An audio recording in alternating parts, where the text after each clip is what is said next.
Hello friends, कैसे हैं आप सब। उम्मीद करता हूँ आप सब अच्छे होंगे और आपकी स्टडी बिल्कुल अच्छी चल रही होगी। तो आज की इस वीडियो में डिस्कस करेंगे सेल के राउरकेला स्टील प्लांट यानी कि RSP 2022 पोस्ट अटेंडेंट कम टेक्नीशियन ट्रेनिंग ACTT 2022 यानी कि फिटर और मशीनिस्ट के क्वेश्चंस को डिस्कस करेंगे, जिसमें कि आपको प्रीवियस ईयर क्वेश्चंस भी रहेगा और उसके साथ साथ आपको सॉल्यूशन भी रहेगा। यानी कि टॉप 100 क्वेश्चंस को डिस्कस करेंगे। बोलने के लिए टॉप 100 है, बट इसका जो हम जब इम्पोर्टेंट जो पॉइंट्स हैं उन सभी को डिस्कस करेंगे तो ये बहुत ही ज़्यादा प्रश्न हो जाएगा। यानी कि 100 प्लस प्रश्न आपको देखने को मिलेगा। और ये मैराथन क्लास सेकेंड रहने वाला है। और इसके पहले मैंने एक और मैराथन क्लास दे रखा है। अगर आप लोगों ने उस वाले वीडियो को नहीं देखा है तो जाकर देख सकते हैं। प्लेलिस्ट में उसका वीडियो आपको, उसका लिंक आपको मिल जाएगा। और फ्रेंड्स, अगर आपको फ्री PDF चाहिए तो आप हमारे टेलीग्राम को ज्वाइन कर सकते हैं। टेलीग्राम का लिंक इसी वीडियो के नीचे डिस्क्रिप्शन में मिल जाएगा, वहाँ से जाकर ज्वाइन कर सकते हैं। ओके फ्रेंड्स, तो फ्रेंड्स टॉपर नहीं बनना है, एग्ज़ाम पास करना है। तो आइए अब स्टार्ट करते हैं। तो आइए फ्रेंड्स, अब हम प्रैक्टिस सेट फर्स्ट को डिस्कस करेंगे, जिसमें कि फिटर और मशीनिस्ट के क्वेश्चंस रहने वाले हैं। तो आइए अब स्टार्ट करते हैं। तो क्वेश्चन नंबर फर्स्ट है, पीतल निम्नलिखित में से गैस वेल्डित है। तो इसका राइट आंसर हो जाएगा ऑप्शन ए, यानी कि ऑक्सीडाइजिंग फ्लेम। अब देख लेते हैं कि ये कौन से एग्जाम में और कब पूछा गया प्रश्न है। तो ये इसरो टेक्नीशियन बी वेल्डर 2016 में पूछा गया हुआ प्रश्न है। अब जो इम्पोर्टेंस जो पॉइंट है उसको डिस्कस कर लेते हैं। तो पीतल ऑक्सीकरण ज्वाला से गैस वेल्डित है। ऑक्सीडाइजिंग फ्लेम में भीतरी कोण की लंबाई न्यूट्रल फ्लेम के भीतरी कोण की लंबाई से कम होती है। इसका रंग नीला होता है। यह जलते समय शोर करती है। अगला क्वेश्चन है question number second, arc welding में किसके लिए भेदन न्यूनतम है। तो इसका राइट आंसर हो जाएगा ऑप्शन ए, यानी कि DC इलेक्ट्रोड पॉजिटिव। यानी कि DC इलेक्ट्रोड पॉजिटिव जो होता है उससे भेदन जो है वो न्यूनतम है, उसके लिए भेदन जो है वो न्यूनतम है। अब देख लेते हैं कि ये कौन से एग्जाम में और कब पूछा गया प्रश्न है। तो ये इसरो टेक्नीशियन बी वेल्डर 2016 में पूछा गया हुआ प्रश्न है। अब इम्पॉर्टेंट पॉइंट को डिस्कस कर लेते हैं। तो आर्क वेल्डिंग में DC इलेक्ट्रोड पॉजिटिव के लिए भेदन न्यूनतम होता है। अगला क्वेश्चन है क्वेश्चन नंबर 3, हस्तचलित धातु आर्क वेल्डिंग में वेल्ड धातु पर पिघला फ्लक्स जो ठोस बन जाता है क्या कहलाता है। तो इसका राइट आंसर हो जाएगा ऑप्शन ए, यानी कि स्लैग कहलाता है। और ये जो प्रश्न है ये इसरो टेक्नीशियन बी फीटर 2020 में पूछा गया हुआ प्रश्न है। अब इम्पोर्टेंस जो पॉइंट है उसको डिस्कस कर लेते हैं। तो हस्तचलित धातु आर्क वेल्डिंग में धातु पर पिघला फ्लक्स जो ठोस बन जाता है स्लैग कहलाता है। अगला क्वेश्चन है क्वेश्चन नंबर 4, निम्नलिखित में से कौन सा जोड़ने के तरीकों का परिणाम मूल धातु के संलग्न में होता है। तो इसका राइट आंसर हो जाएगा ऑप्शन डी, यानी कि वेल्डिंग। अब देख लेते हैं कि ये कौन से एग्जाम में और कब पूछा गया प्रश्न है। तो ये इसरो टेक्नीशियन बी फीटर 2018 में थर्ड शिफ्ट में पूछा गया हुआ प्रश्न है। अब जो इम्पोर्टेंट जो पॉइंट है उसको डिस्कस कर लेते हैं। तो वेल्डिंग जोड़ने के तरीकों का परिणाम मूल धातु के संलग्न में होता है। वेल्डिंग एक ऐसी तकनीक है जिसके द्वारा दो समान अथवा असमान धातुओं को एक विशेष तापमान पर दबाव या बिना दबाव दिए हुए आपस में जोड़ा जाता है। वेल्डिंग द्वारा धातु को जोड़ने के लिए पूरक धातुओं का प्रयोग किया जाता है। अगला क्वेश्चन है क्वेश्चन नंबर 5, निम्नलिखित वेल्डन प्रक्रियाओं में से कौन सी प्लास्टिकों के वेल्डन के लिए प्रयुक्त नहीं की जाती? तो इसका राइट आंसर हो जाएगा ऑप्शन सी, यानी कि TIG वेल्डिंग। अब देख लेते हैं कि ये कौन से एग्जाम में और कब पूछा गया वो प्रश्न है। तो इसरो टेक्नीशियन बी वेल्डर 2016 में पूछा गया हुआ प्रश्न है। अब जो इम्पोर्टेंट जो पॉइंट है उसको भी डिस्कस कर लेते हैं। तो वेल्डन प्रक्रियाओं में TIG वेल्डन यानी कि वेल्डिंग प्लास्टिकों के वेल्डन के लिए प्रयुक्त नहीं की जाती है। तांबे की वेल्डिंग करने के लिए इनर्ट गैस वेल्डिंग का प्रयोग किया जाता है। अगला क्वेश्चन है क्वेश्चन नंबर 6। निम्नलिखित गैसों में से किसकी उपस्थिति वेल्डमेंट में हानिकारक प्रभाव डालता है जिससे वेल्डमेंट में दरार पड़ जाता है? तो इसका राइट आंसर हो जाएगा ऑप्शन बी, यानी कि हाइड्रोजन। अब देख लेते हैं कि ये कौन से एग्जाम में और कब पूछा गया हुआ प्रश्न है। तो इसरो टेक्नीशियन बी वेल्डर 2016 में पूछा गया हुआ प्रश्न है। अब कुछ इंपॉर्टेंट पॉइंट को भी डिस्कस कर लेते हैं। तो हाइड्रोजन गैस की उपस्थिति वेल्डमेंट में हानिकारक प्रभाव डालती है जिससे वेल्डमेंट में दरार पड़ जाती है। इस गैस को ऑक्सीजन के साथ जलाकर ज्वाला उत्पन्न की जाती है जिससे ऑक्सी हाइड्रोजन वेल्डिंग की जाती है, जिसके द्वारा ऑक्सीकृत कम गलनांक वाली धातुएं जैसे एल्युमिनियम, मैग्नीशियम तथा सीसा आदि वेल्ड की जाती है। अगला क्वेश्चन है क्वेश्चन नंबर 7।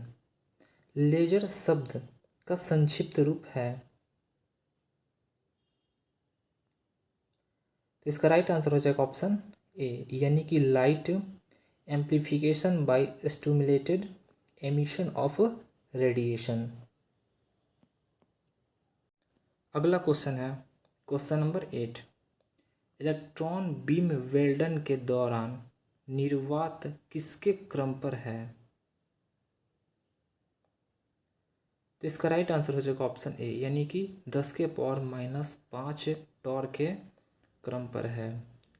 और ये जो प्रश्न है ये इसरो टेक्नीशियन बी वेल्डर 2016 में पूछा गया हुआ प्रश्न है। अब जो इम्पोर्टेंट पॉइंट है उसको डिस्कस कर लेते हैं। जैसे इलेक्ट्रॉन बीम वेल्डन के दौरान 10⁻⁵ टॉर का निर्वात उत्पन्न किया जाता है। अगला है उच्च गुणवत्ता के जोर बनाने के लिए इलेक्ट्रॉन बीम वेल्डिंग का प्रयोग किया जाता है। अगला क्वेश्चन है क्वेश्चन नंबर 9। संलग्न वेल्डन प्रक्रिया में वेधन कितना का अनुपात है?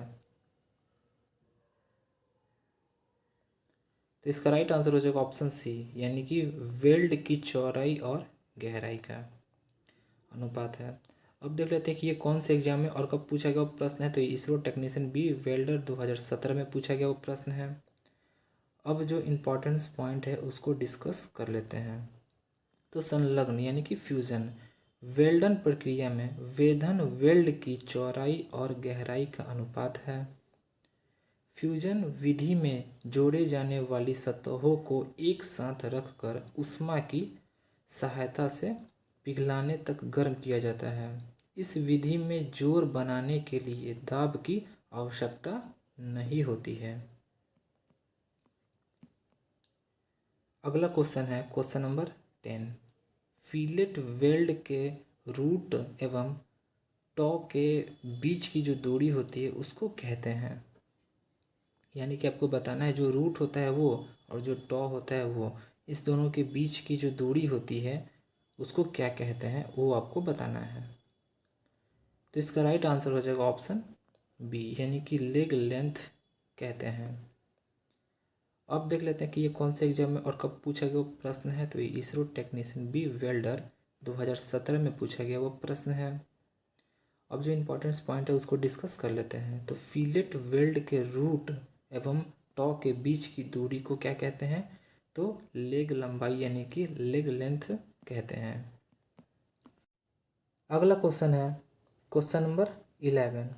थर्मीट वेल्डन प्रक्रिया में लौह ऑक्साइड तथा एल्युमिनियम ऑक्साइड को कितने अनुपात में मिलाया जाता है? तो इसका राइट आंसर हो जाएगा ऑप्शन बी, यानी कि 3:1 में मिलाया जाता है। और ये जो प्रश्न है ये इसरो टेक्नीशियन बी वेल्डर 2017 में पूछा गया हुआ प्रश्न है। अगला क्वेश्चन है क्वेश्चन नंबर 12। पदार्थ का वह गुणधर्म जो उससे बहने वाली विद्युत धारा के प्रभाव का विरोध करता है वो क्या कहलाता है? तो इसका राइट आंसर हो जाएगा ऑप्शन बी, यानी कि विद्युत प्रतिरोध कहलाता है। और ये जो क्वेश्चन है ये इसरो टेक्नीशियन बी वेल्डर 2017 में पूछा गया हुआ प्रश्न है।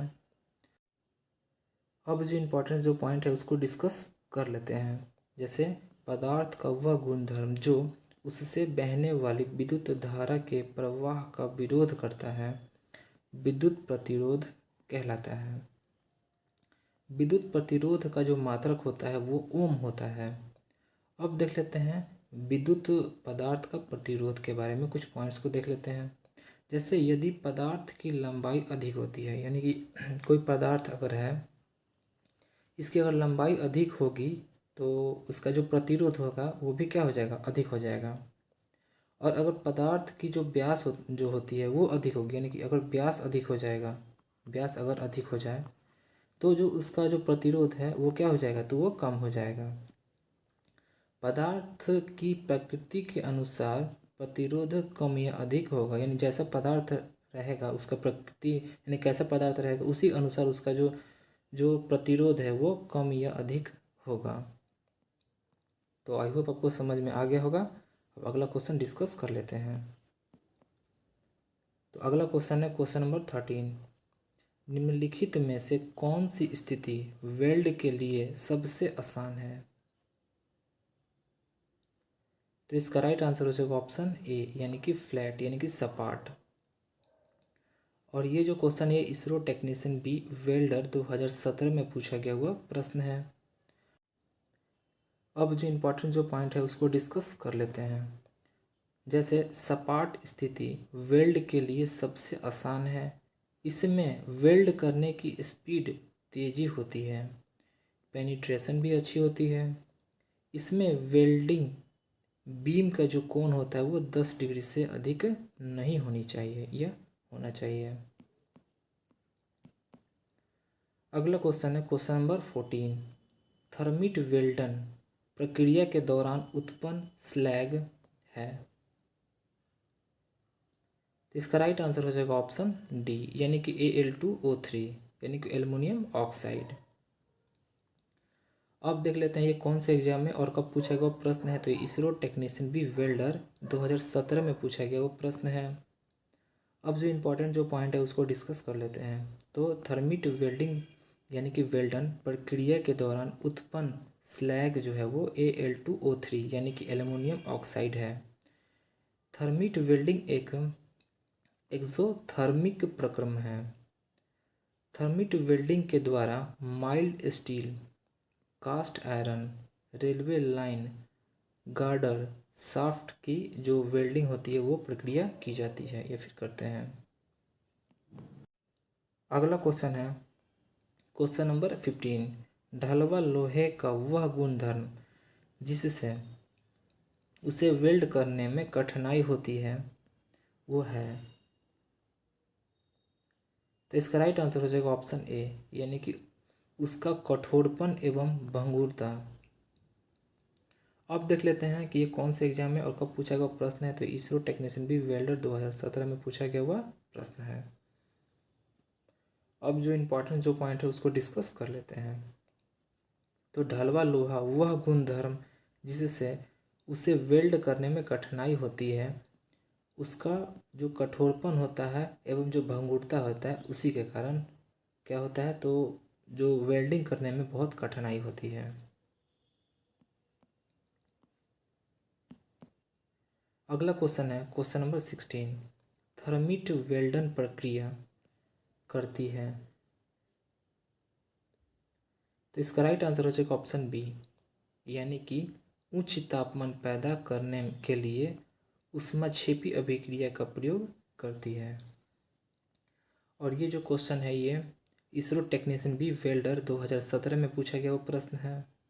अब देख लेते हैं जो इम्पोर्टेंट जो पॉइंट है उसको भी डिस्कस कर लेते हैं। तो थर्मिट वेल्डन प्रक्रिया उच्च तापमान पैदा करने के लिए ऊष्माक्षेपी अभिक्रिया का प्रयोग करती है। थर्मिट वेल्डिंग में एल्युमिनियम तथा आयरन ऑक्साइड को मिलाकर एक मिश्रण बनाया जाता है। इग्नाइटर के रूप में मैग्नीशियम का प्रयोग किया जाता है। अगला क्वेश्चन है क्वेश्चन नंबर 17। किसी भवन के साइट पर इस्पात संरचनाओं की वेल्डिंग किसके द्वारा की जाती है? तो इसका राइट आंसर हो जाएगा ऑप्शन बी, यानी कि आर्क वेल्डिंग के द्वारा की जाती है। और ये जो क्वेश्चन है ये इसरो टेक्नीशियन बी वेल्डर 2017 में पूछा गया हुआ प्रश्न है। अब जो इम्पोर्टेंट जो पॉइंट है उसको डिस्कस कर लेते हैं। तो किसी भवन के साइट पर इस्पात संरचनाओं की वेल्डन आर्क वेल्डन द्वारा की जाती है। आर्क वेल्डिंग प्रोसेस के अंतर्गत इलेक्ट्रिक आर्क द्वारा हीट को जनरेट किया जाता है। फिलर रॉड का उपयोग प्लेट की मोटाई के ऊपर निर्भर करती है। अगला क्वेश्चन है क्वेश्चन नंबर 18। धातु सक्रिय गैस आर्क वेल्डिंग प्रक्रिया उपयोग करती है। तो इसका राइट आंसर हो जाएगा ऑप्शन ए, यानी कि कार्बन डाइऑक्साइड। इसका रासायनिक फॉर्मूला क्या होता है? तो CO2 इसका रासायनिक फॉर्मूला होता है।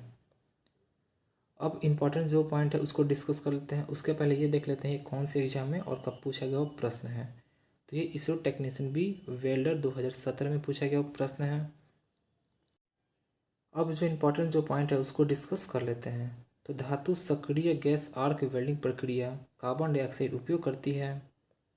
अगला इसका पॉइंट है जब गैस के रूप में CO2 यानी कार्बन डाइऑक्साइड का प्रयोग किया जाता है तब इसे मेटल एक्टिव गैस वेल्डिंग अथवा metal CO2 gas arc welding के नाम से जानते हैं। अगला क्वेश्चन है क्वेश्चन नंबर 19। ब्रेजन को यानी कि ब्रेजिंग को तापमान पर किया जाता है, यानी जो ब्रेजिंग है वो कितने डिग्री तापमान पर किया जाता है? तो इसका राइट आंसर हो जाएगा ऑप्शन बी, यानी कि 450 डिग्री सेल्सियस से ऊपर पर किया जाता है। और ये जो क्वेश्चन है ये इसरो टेक्नीशियन बी प्लम्बर 2016 में पूछा गया वो प्रश्न है। अब जो इम्पोर्टेंट जो पॉइंट है उसको डिस्कस कर लेते हैं।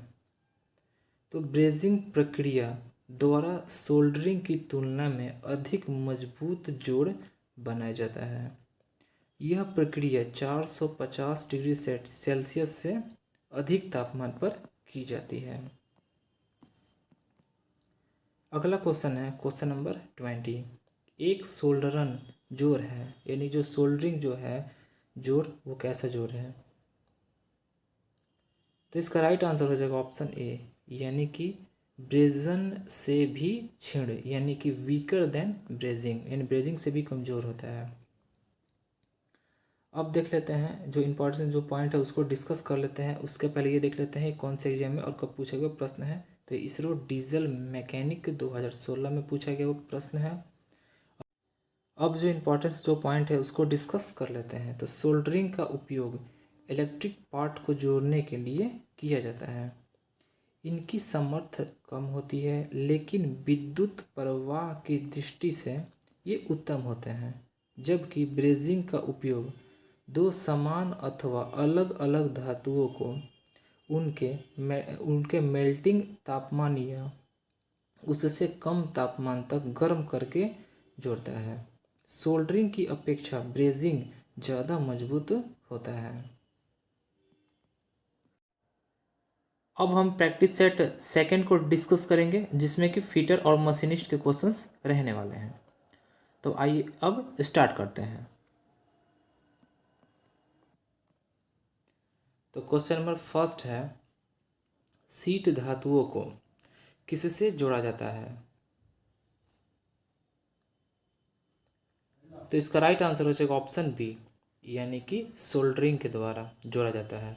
यानी कि जो शीट मेटल्स जो होता है उसको सोल्डरिंग के द्वारा जोड़ा जाता है।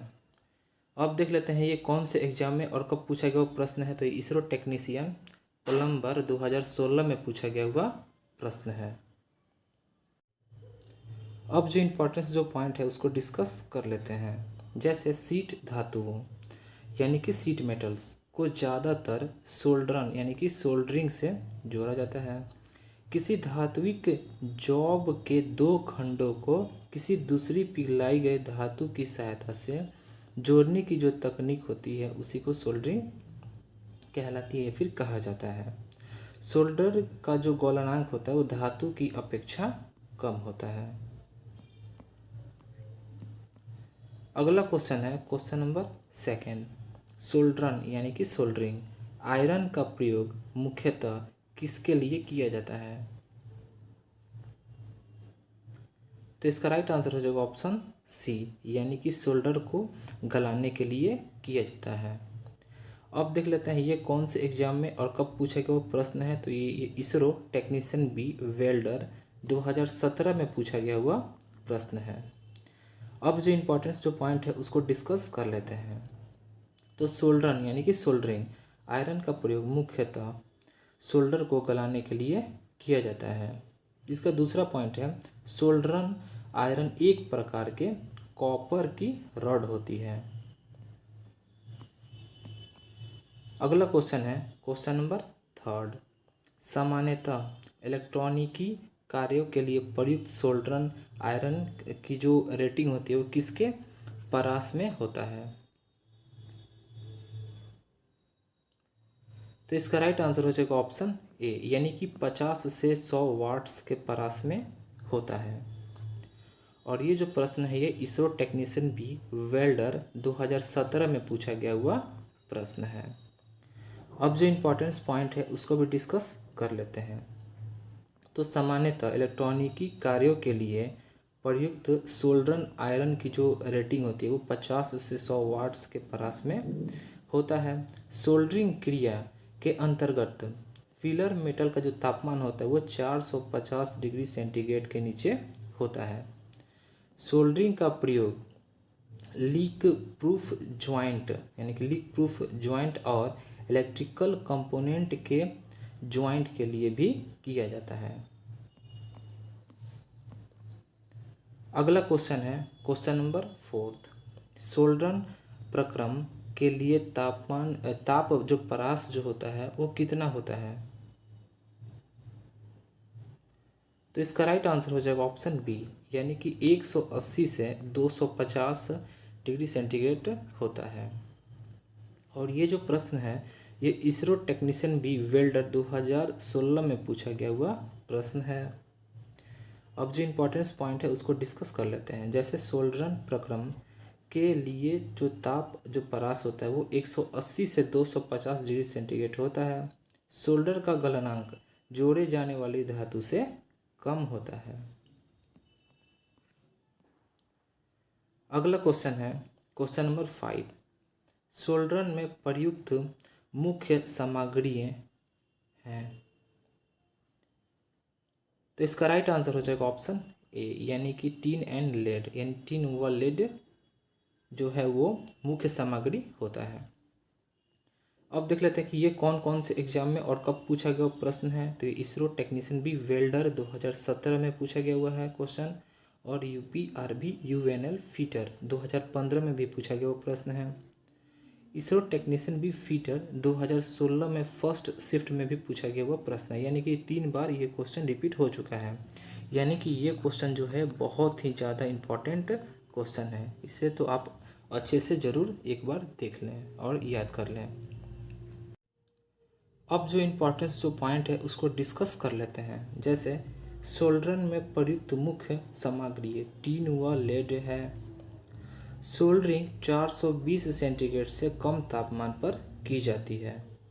सोल्डरिंग का उपयोग छोटे पार्ट्स तार तथा पतली चादरों को अस्थायी रूप से जोड़ने के लिए किया जाता है तथा इलेक्ट्रिकल जोड़ में भी प्रयोग किया जाता है। सोल्डरिंग में फिलर मटेरियल कैपिलरी जो एक्शन होता है इसके द्वारा डिस्ट्रीब्यूट होता है। अगला क्वेश्चन है क्वेश्चन नंबर 6। सामान्यतः टूल बीट्स को टूल सैंक से किसके द्वारा जोड़ा जाता है? तो इसका राइट आंसर हो जाएगा ऑप्शन सी, यानी कि सिल्वर ब्रेंजिंग के द्वारा जोड़ा जाता है। और ये जो प्रश्न है ये इसरो टेक्नीशियन बी टर्नर 2016 में पूछा गया हुआ प्रश्न है। अब जो इम्पोर्टेंट पॉइंट है उसको डिस्कस कर लेते हैं। जैसे सामान्यतः टूल बिट्स को टूल सैंक से चांदी ब्रेजिंग द्वारा जोड़ा जाता है। अगला क्वेश्चन है क्वेश्चन नंबर 7। निम्नलिखित में से अस्थायी संधि यानी कि अस्थायी जोड़ कौन है? तो इसका राइट आंसर हो जाएगा ऑप्शन डी, यानी कि प्रेस फिट ज्वाइंट जो है वो अस्थायी जोड़ है इन सभी ऑप्शंस में से। अब देख लेते हैं ये कौन से एग्जाम में और कब पूछा गया हुआ प्रश्न है। तो ये इसरो टेक्नीशियन बी वेल्डर 2016 में पूछा गया हुआ प्रश्न है। अब कुछ इंपॉर्टेंट पॉइंट्स को भी डिस्कस कर लेते हैं। जैसे प्रेस फिट जोड़ एक अस्थायी जोड़ है। जोड़ बनाने की 3 प्रमुख विधियाँ निम्न है। कौन कौन सी है? तो एक है अस्थायी जोड़, एक है अर्ध अस्थायी जोड़, एक है स्थायी जोड़, यानी कि ये 3 है। अब देख लेते हैं तीनों के बारे में कुछ पॉइंट्स देख लेते हैं। जैसे अस्थायी जोड़ों को सुविधापूर्वक खोला व बनाया जाता है। ऐसे जोड़ों को मशीनों में लगाया जाता है। नट बोल्ट जोड़ एक क्या है? तो अस्थायी जोड़ है। अस्थायी, अस्थायी और अर्ध अस्थायी तीनों पे मैंने एक वीडियो बना रखा है, अगर आप लोगों को देखना है तो जाकर देख सकते हैं। वो भी आपको खजाना वीडियो में आपको मिल जाएगा। अगला है वेल्डन जोड़ अस्थायी जोड़ है, यानी जो वेल्डिंग जोड़ होता है वो अस्थायी जोड़ होता है। रिवेट जोड़ एवं सोल्डरिंग जोड़ अर्ध अस्थायी जोड़ है, यानी कि जो रिवेट और जो सोल्डरिंग है वो कैसा जोड़ है? तो वो अर्ध अस्थायी जोड़ है। तो आपको तीनों समझ में आ गया होगा। अब अगला देख लेते हैं क्वेश्चन। अगला क्वेश्चन है क्वेश्चन नंबर 8। एक ब्रेस्ड ज्वाइंट है। तो इसका राइट आंसर हो जाएगा ऑप्शन बी, यानी कि स्ट्रॉन्गर देन शोल्डर ज्वाइंट, यानी कि शोल्डर संधि से प्रबल। अब देख लेते हैं कि ये कौन से एग्जाम में और कब पूछा गया हुआ प्रश्न है। तो ये इसरो टेक्नीशियन बी टर्नर 2017 में पूछा गया हुआ प्रश्न है। अब जो इम्पोर्टेंस पॉइंट है उसको डिस्कस कर लेते हैं। जैसे दो एक समान व भिन्न भिन्न धातुओं पर कठोर जोर लगाने की विधि को ब्रेजिंग कहा जाता है या फिर कहते हैं। जो ब्रेस्ड ज्वाइंट होता है, यानी कि ब्रेस्ड ज्वाइंट शोल्डर ज्वाइंट से क्या होता है? तो मजबूत होता है, लेकिन जो वेल्डिंग होता है वो उससे उस ज्वाइंट से ये कमजोर होता है। अगला क्वेश्चन है क्वेश्चन नंबर 9। परंपरागत लेथ में टूल पोस्ट सीधा किस पर आरोपित किया जाता है? तो इसका राइट आंसर हो जाएगा ऑप्शन बी, यानी कि टॉप स्लाइड पर आरोपित किया जाता है। और ये जो प्रश्न है ये इसरो टेक्नीशियन बी फीटर 2017 में पूछा गया वो प्रश्न है। अब जो इम्पोर्टेंस जो पॉइंट है उसको डिस्कस कर लेते हैं। जैसे परंपरागत लेथ में टूल पोस्ट सीधा टॉप स्लाइड पर आरोपित किया जाता है। दूसरा है लेथ में अनुगामी अपरिवर्तित विराम सैडल में लगा रहता है। अगला क्वेश्चन है क्वेश्चन नंबर 10। पूर्ण केंद्र यानी कि डेड सेंटर वह लेथ केंद्र है जो कहाँ पर स्थित है? तो इसका राइट आंसर हो जाएगा ऑप्शन बी, यानी कि टेल स्टॉक, यानी कि पूर्ण केंद्र यानी कि डेड सेंटर वह लेथ केंद्र है जो टेल स्टॉक में स्थित है। और ये जो प्रश्न है ये इसरो टेक्नीशियन बी फीटर 2016 में पूछा गया हुआ प्रश्न है। अब कुछ इंपॉर्टेंट पॉइंट भी डिस्कस कर लेते हैं। जैसे पूर्ण केंद्र यानी कि डेड सेंटर वह लेथ केंद्र है जो टेल स्टॉक में स्थित है। टेल स्टॉक की बॉडी ढलवा लोहे का बना हुआ होता है। अगला है टेल स्टॉक का प्रयोग बड़े कार्यखंड को सपोर्ट देने के लिए किया जाता है। अगला क्वेश्चन है क्वेश्चन नंबर 11। एक लेथ सेंटर यानी कि केंद्र की शंख बिंदु है, यानी कि शंख बिंदु यानी कॉनिकल पॉइंट कितना होता है?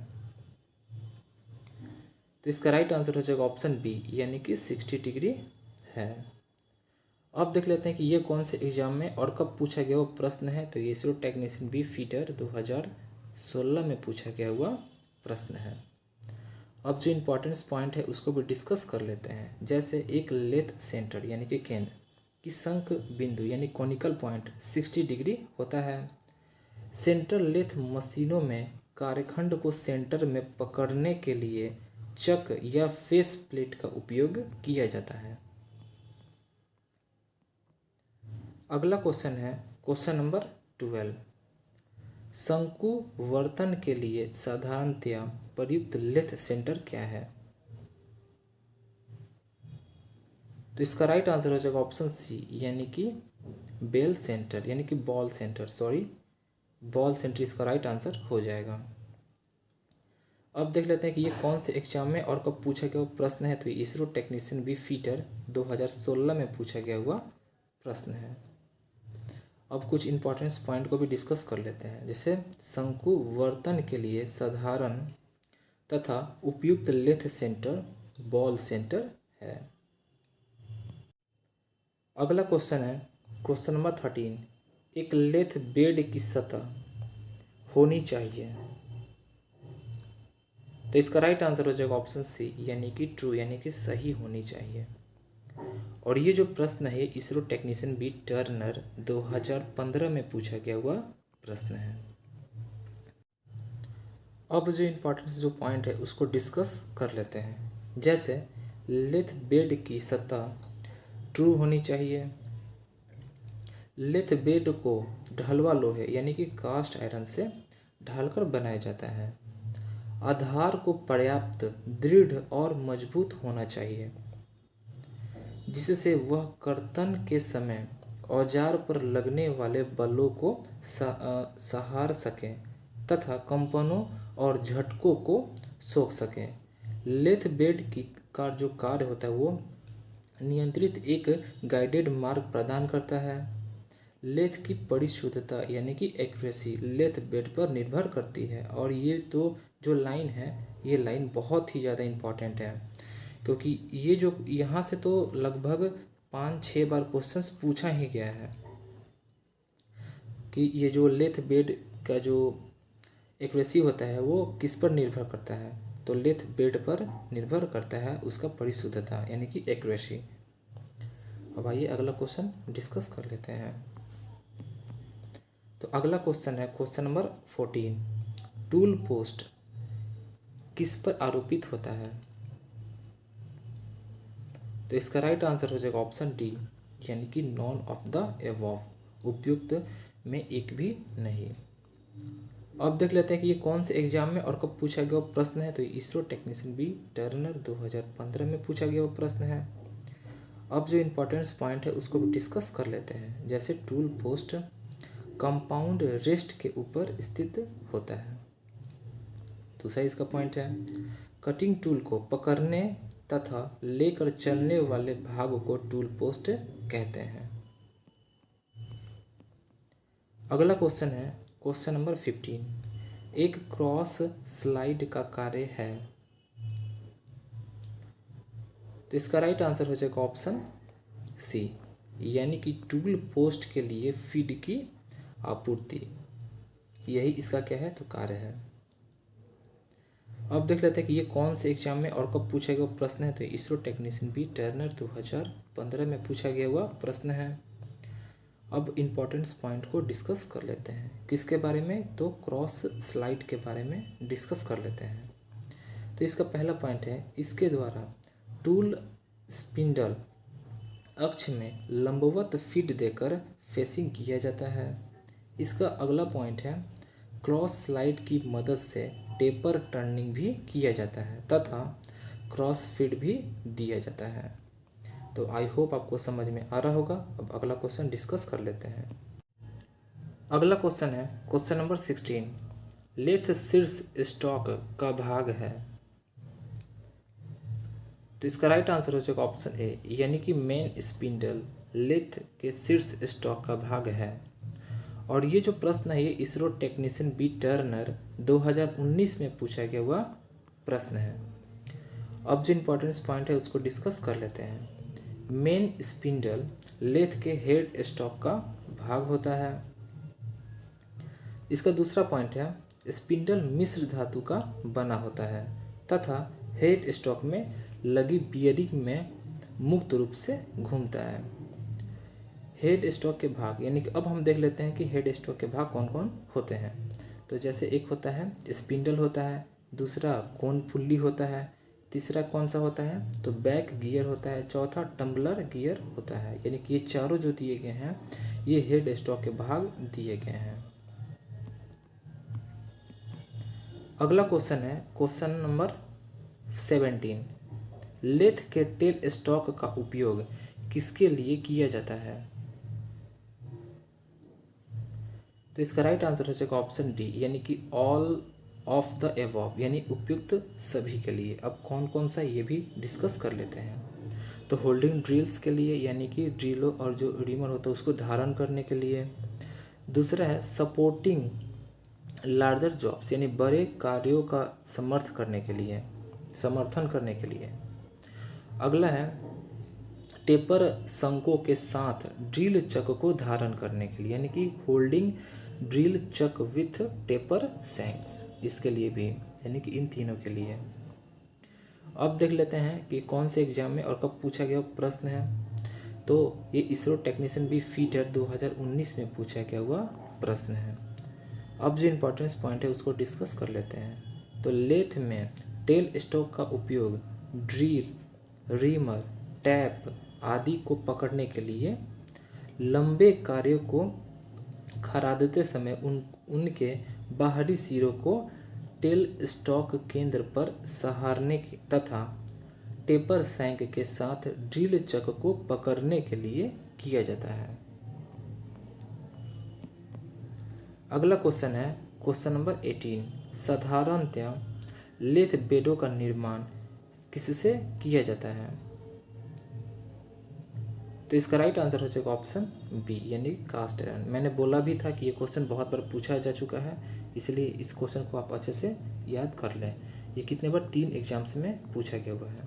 एक तो इसरो टेक्नीशियन बी फीटर 2019 में पूछा गया हुआ है, एक इसरो टेक्नीशियन बी फीटर 2016 में भी ये क्वेश्चन पूछा गया है, इसरो टेक्नीशियन बी टर्नर 2016 में भी ये क्वेश्चन पूछा गया हुआ है। यानी कि ये जो प्रश्न है ये बहुत ही ज़्यादा इम्पोर्टेंट है, क्योंकि ये 3 एग्जाम्स में पूछा गया हुआ प्रश्न है। अब जो इम्पोर्टेंस जो पॉइंट है उसको डिस्कस कर लेते हैं। लेथ मशीन का लेथ बेड ढलवा लोहा का बना होता है। लेथ बेड पर मशीन के गति करने वाले भाग तथा स्थिर भाग लगे होते हैं। लेथ मशीन पर बेलनाकार, गोलाकार, शंक्वाकार तथा सपाट सतह खरादी जाती है। इसके साथ साथ इस मशीन पर ड्रिलिंग, रीमिंग, चूड़ी काटने तथा बोरिंग की क्रियाएं भी की जाती है। अगला क्वेश्चन है क्वेश्चन नंबर 19। एक अनियमित आकार का कृतक एक खराद पर चालू किया जाता है। निम्नलिखित में से कौन सा कृतक ग्राही उपसाधनों का उपयोग किया जाता है? तो इसका राइट आंसर हो जाएगा ऑप्शन डी, यानी कि फेस प्लेट। अब देख लेते हैं कि ये कौन से एग्जाम में और कब पूछा गया प्रश्न है। तो ये इसरो टेक्नीशियन बी टर्नर 2018 में पूछा गया हुआ प्रश्न है। अब कुछ इंपॉर्टेंट पॉइंट भी डिस्कस कर लेते हैं। जैसे फलक प्लेट का उपयोग लेथ मशीन पर अनियमित आकार के कारखंड को पकड़ने के लिए किया जाता है। अगला क्वेश्चन है क्वेश्चन नंबर 20।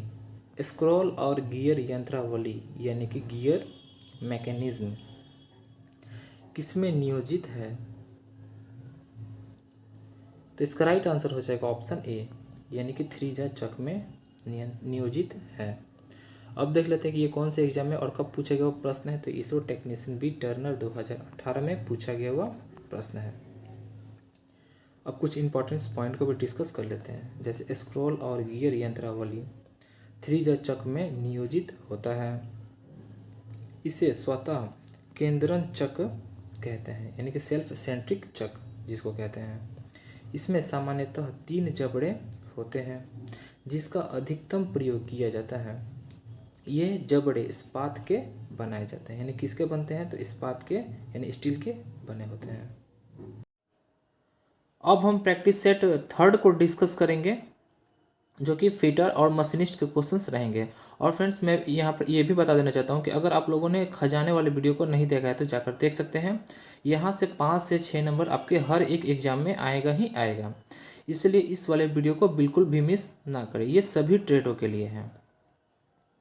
तो आइए फ्रेंड्स अब स्टार्ट करते हैं।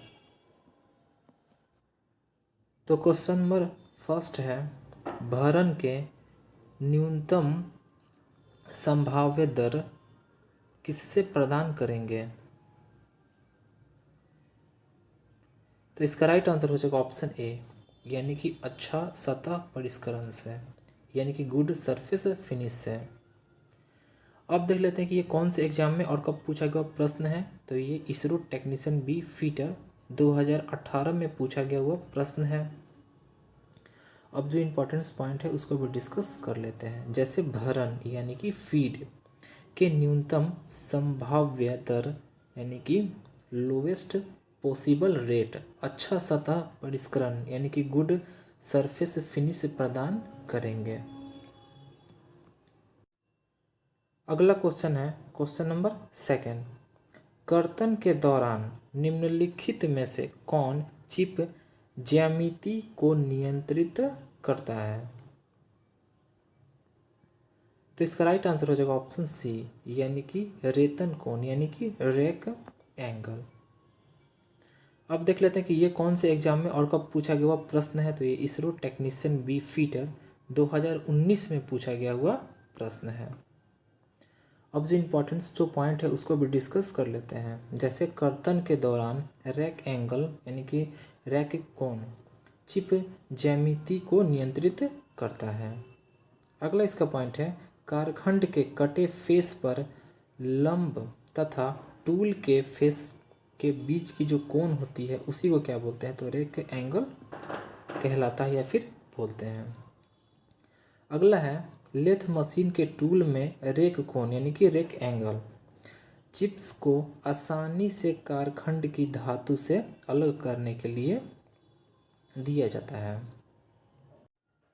अगला क्वेश्चन है क्वेश्चन नंबर थर्ड, कर्तन कोर पर कर्तन बिंदु के शीर्ष फलक तथा सामान्य 90 डिग्री कार्य सतह के बीच के कोण है। तो इसका राइट आंसर हो जाएगा ऑप्शन ए, यानी कि रैक एंगल। अब देख लेते हैं कि ये कौन से एग्जाम में और कब पूछा गया प्रश्न है। तो इसरो टेक्नीशियन बी फीटर 2019 में पूछा गया हुआ प्रश्न है। अब जो इम्पोर्टेंट पॉइंट है उसको डिस्कस कर लेते हैं। जैसे कर्तन कोर पर कर्तन बिंदु के शीर्ष फलक तथा सामान्य 90 डिग्री कार्य सतह के बीच का जो कोण होता है उसे रैक एंगल कहलाता है। अगला है, यह कोण टूल के फेस को सैंक की ओर झुकाकर दिया जाता है। अगला पॉइंट है, इसे बैक रैक कोण यानी कि बैक रैक एंगल कहते हैं। अगला इसका पॉइंट है, रैक कोण का मान 0 डिग्री से 20 डिग्री तक रखा जाता है। तो आई होप फ्रेंड्स आपको समझ में आ रहा होगा। अब अगला क्वेश्चन डिस्कस कर लेते हैं। तो अगला क्वेश्चन है क्वेश्चन नंबर फोर्थ, कर्तन के दौरान पदार्थ के ऊपर कर्तन कोर के चलने के वेग को कहा जाता है। तो इसका राइट आंसर हो जाएगा ऑप्शन बी, यानी कि फीड रेट कहा जाता है, यानी भरण दर कहा जाता है। अब देख लेते हैं कि ये कौन से एग्जाम में और कब पूछा गया प्रश्न है। तो इसरो टेक्नीशियन बी फीटर 2019 में पूछा गया हुआ प्रश्न है। अब जो इम्पोर्टेंट जो पॉइंट है उसको डिस्कस कर लेते हैं। जैसे कर्तन के दौरान पदार्थ के ऊपर कर्तन कोर के चलने के वेग को भरण यानी कि फीड दर यानी कि भरण रेट कहते हैं। अगला क्वेश्चन है क्वेश्चन नंबर 5। रुक्ष चक्रण के लिए निम्नलिखित कोणों से युक्त उपागमन कोण उपलब्ध है। कर्तन की अधिकतम गहराई के लिए किसे चयनित किया जाएगा? तो इसका राइट आंसर हो जाएगा ऑप्शन ए, यानी कि 30 डिग्री। और ये जो क्वेश्चन है ये इसरो टेक्नीशियन बी फीटर 2017 में पूछा गया हुआ प्रश्न है। अब जो इम्पोर्टेंट जो पॉइंट है उसको डिस्कस कर लेते हैं। जैसे रुक्ष चक्रण के लिए 30 डिग्री उपगमन कोण कर्तन की अधिकतम गहराई के लिए चयनित किया जाएगा। अगला क्वेश्चन है क्वेश्चन नंबर 6। तन्य पदार्थों को मोड़ने के लिए रैक कोण यानी कि रैक एंगल कितना होगा? तो इसका राइट आंसर हो जाएगा ऑप्शन सी, यानी कि अधिक धनात्मक होगा। और ये जो प्रश्न है ये इसरो टेक्नीशियन बी फीटर 2017 में पूछा गया हुआ प्रश्न है। अब जो इम्पोर्टेंट जो पॉइंट है उसको डिस्कस कर लेते हैं। जैसे तन्य पदार्थों को मोड़ने के लिए रैक कोण यानी कि रैक एंगल अधिक धनात्मक होता है। दूसरा है रैक एंगल से चिप्स अलग हो जाते हैं तथा कटिंग सुविधाजनक बन जाती है। अगला इसका पॉइंट है यह एंगल सेंटर से परिधि की ओर बढ़ता है जो लिप के साथ बदला जा सकता है। अगला क्वेश्चन है क्वेश्चन नंबर 7। एक खराद के मुख्य स्क्रू का थ्रेड है। तो इसका राइट आंसर हो जाएगा ऑप्शन सी, यानी कि एकमी। और ये जो प्रश्न है ये इसरो टेक्नीशियन बी फीटर 2012 में पूछा गया हुआ प्रश्न है। अब जो इम्पोर्टेंस जो पॉइंट है उसको भी डिस्कस कर लेते हैं। जैसे एक खराद के मुख्य स्क्रू का थ्रेड एकमी होता है। थ्रेड कोण 29 डिग्री होने के कारण इस प्रकार की थ्रेड का प्रयोग ऐसे जगह पर यानी कि ऐसे जगह किया जाता है जहां इसके साथ मिलने वाला नट शीघ्रता से लगाना हो। यह थ्रेड अधिक भार को सहन कर सकती है। कौन? तो एकमी थ्रेड। और इसका कोण कितना होता है? तो इसका कोण होता है 29 डिग्री। और ये बहुत ही ज़्यादा इंपॉर्टेंट क्वेश्चन है। अगला क्वेश्चन है क्वेश्चन नंबर 8। ढलवा लोहा के मशीनिंग के लिए अपेक्षित रेक कोण है। तो इसका राइट आंसर हो जाएगा ऑप्शन बी, यानी कि 0 डिग्री। अब देख लेते हैं कि ये कौन से एग्जाम में और कब पूछा गया हुआ प्रश्न है। तो ये इसरो टेक्नीशियन बी फीटर 2016 में पूछा गया हुआ प्रश्न है। अब जो इम्पोर्टेंट जो पॉइंट है उसको भी डिस्कस कर लेते हैं। जैसे ढलवा लोहा के मशीनिंग के लिए अपेक्षित जो रैक एंगल है यानी कि रैक कोण है वो 0 डिग्री होता है। अगला क्वेश्चन है क्वेश्चन नंबर 9। लेथ में बाह्य भी पेंच उत्पन्न करने हेतु उपयुक्त बहुबिंदु कर्तन औजार है। तो इसका राइट आंसर हो जाएगा ऑप्शन बी, यानी कि चेसर। अब देख लेते हैं कि ये कौन से एग्जाम में और कब पूछा गया हुआ प्रश्न है। तो ये इसरो टेक्नीशियन बी फीटर 2016 में पूछा गया हुआ प्रश्न है। अब जो इम्पोर्टेंट जो पॉइंट है उसको डिस्कस कर लेते हैं। जैसे लेथ में बाह्य भी पेंच उत्पन्न करने हेतु उपयुक्त बहुबिंदु कर्तन औजार चेसर है। अगला इसका पॉइंट है टैप भी एक प्रकार का हैंड कटिंग टूल है जिसके द्वारा सिलिंड्रिकल छिद्रों में आंतरिक चूड़ियाँ काटी जाती है। अगला इसका पॉइंट है नर्लिंग टूल के द्वारा नर्लिंग प्रक्रिया की जाती है जिससे पकड़ मजबूत बन सके। अगला क्वेश्चन है क्वेश्चन नंबर 10। पृथक्कन औजारों में उपलब्ध अधिकतम पार्श्व उचावच यानी कि साइड रिलीफ एंगल है, यानी कि कितना है।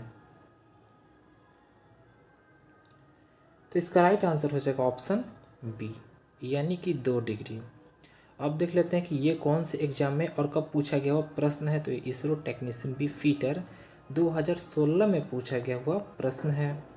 अब जो इम्पोर्टेंस जो पॉइंट है उसको डिस्कस कर लेते हैं। जैसे पार्टिंग टूल में उपलब्ध अधिकतम जो साइड रिलीफ एंगल जो है वो कितना होता है, तो 2 डिग्री होता है, जिसको हिंदी में क्या बोलते हैं, तो पार्श्व उचावच कोण कहते हैं। अगला क्वेश्चन है क्वेश्चन नंबर 11। औजार कार्य पृष्ठों से रगड़ेगा तथा कर्तन बल बढ़ेगा जब। तो इसका राइट आंसर हो जाएगा ऑप्शन बी, यानी क्लियरेंस एंगल इज लेस, यानी कि क्लियरेंस एंगल कम हो तब। अब देख लेते हैं कि ये कौन से एग्जाम में और कब पूछा गया प्रश्न है, तो इसरो टेक्नीशियन बी फीटर 2016 में पूछा गया प्रश्न है। अब जो इम्पोर्टेंट जो पॉइंट है उसको डिस्कस कर लेते हैं, यानी कि निष्कासन कोण यानी कि क्लियरेंस एंगल का मान कम होने के कारण औजार कार्य के सतह से रगड़ेगा तथा कर्तन बल का मान बढ़ेगा।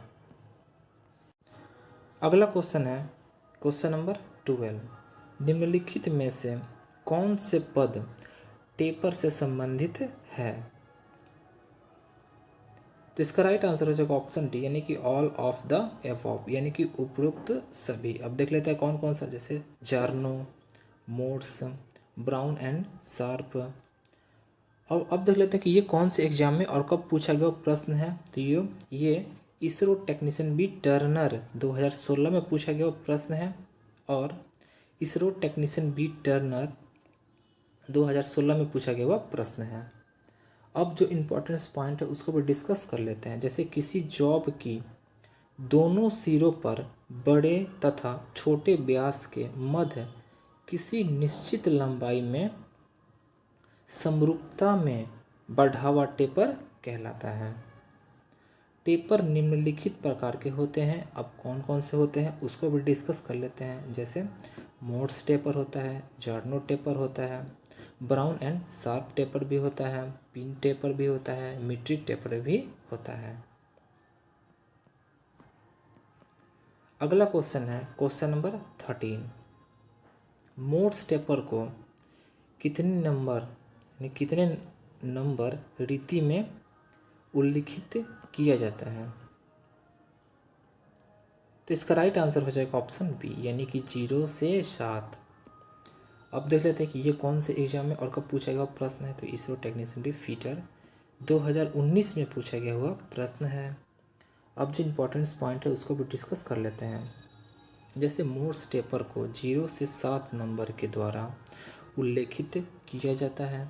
मोड्स टेपर कटिंग टूल के सैंक तथा मशीन स्पिंडल में दिया जाता है। अगला क्वेश्चन है क्वेश्चन नंबर 14। एसआई यूनिट में बल के आघूर्ण के यूनिट है, यानी जो बल का जो आघूर्ण है इसका यूनिट आपको बताना है एसआई यूनिट में, तो इसका राइट आंसर हो जाएगा ऑप्शन ए, यानी कि न्यूटन मीटर। अब देख लेते हैं कि ये कौन से एग्जाम में और कब पूछा गया हुआ प्रश्न है, तो इसरो टेक्नीशियन बी फीटर 2018 में पूछा गया हुआ प्रश्न है।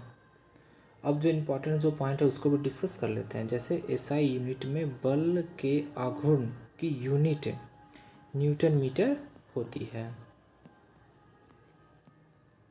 अगला क्वेश्चन है क्वेश्चन नंबर 15। पिंड की सघनता की परिभाषा है,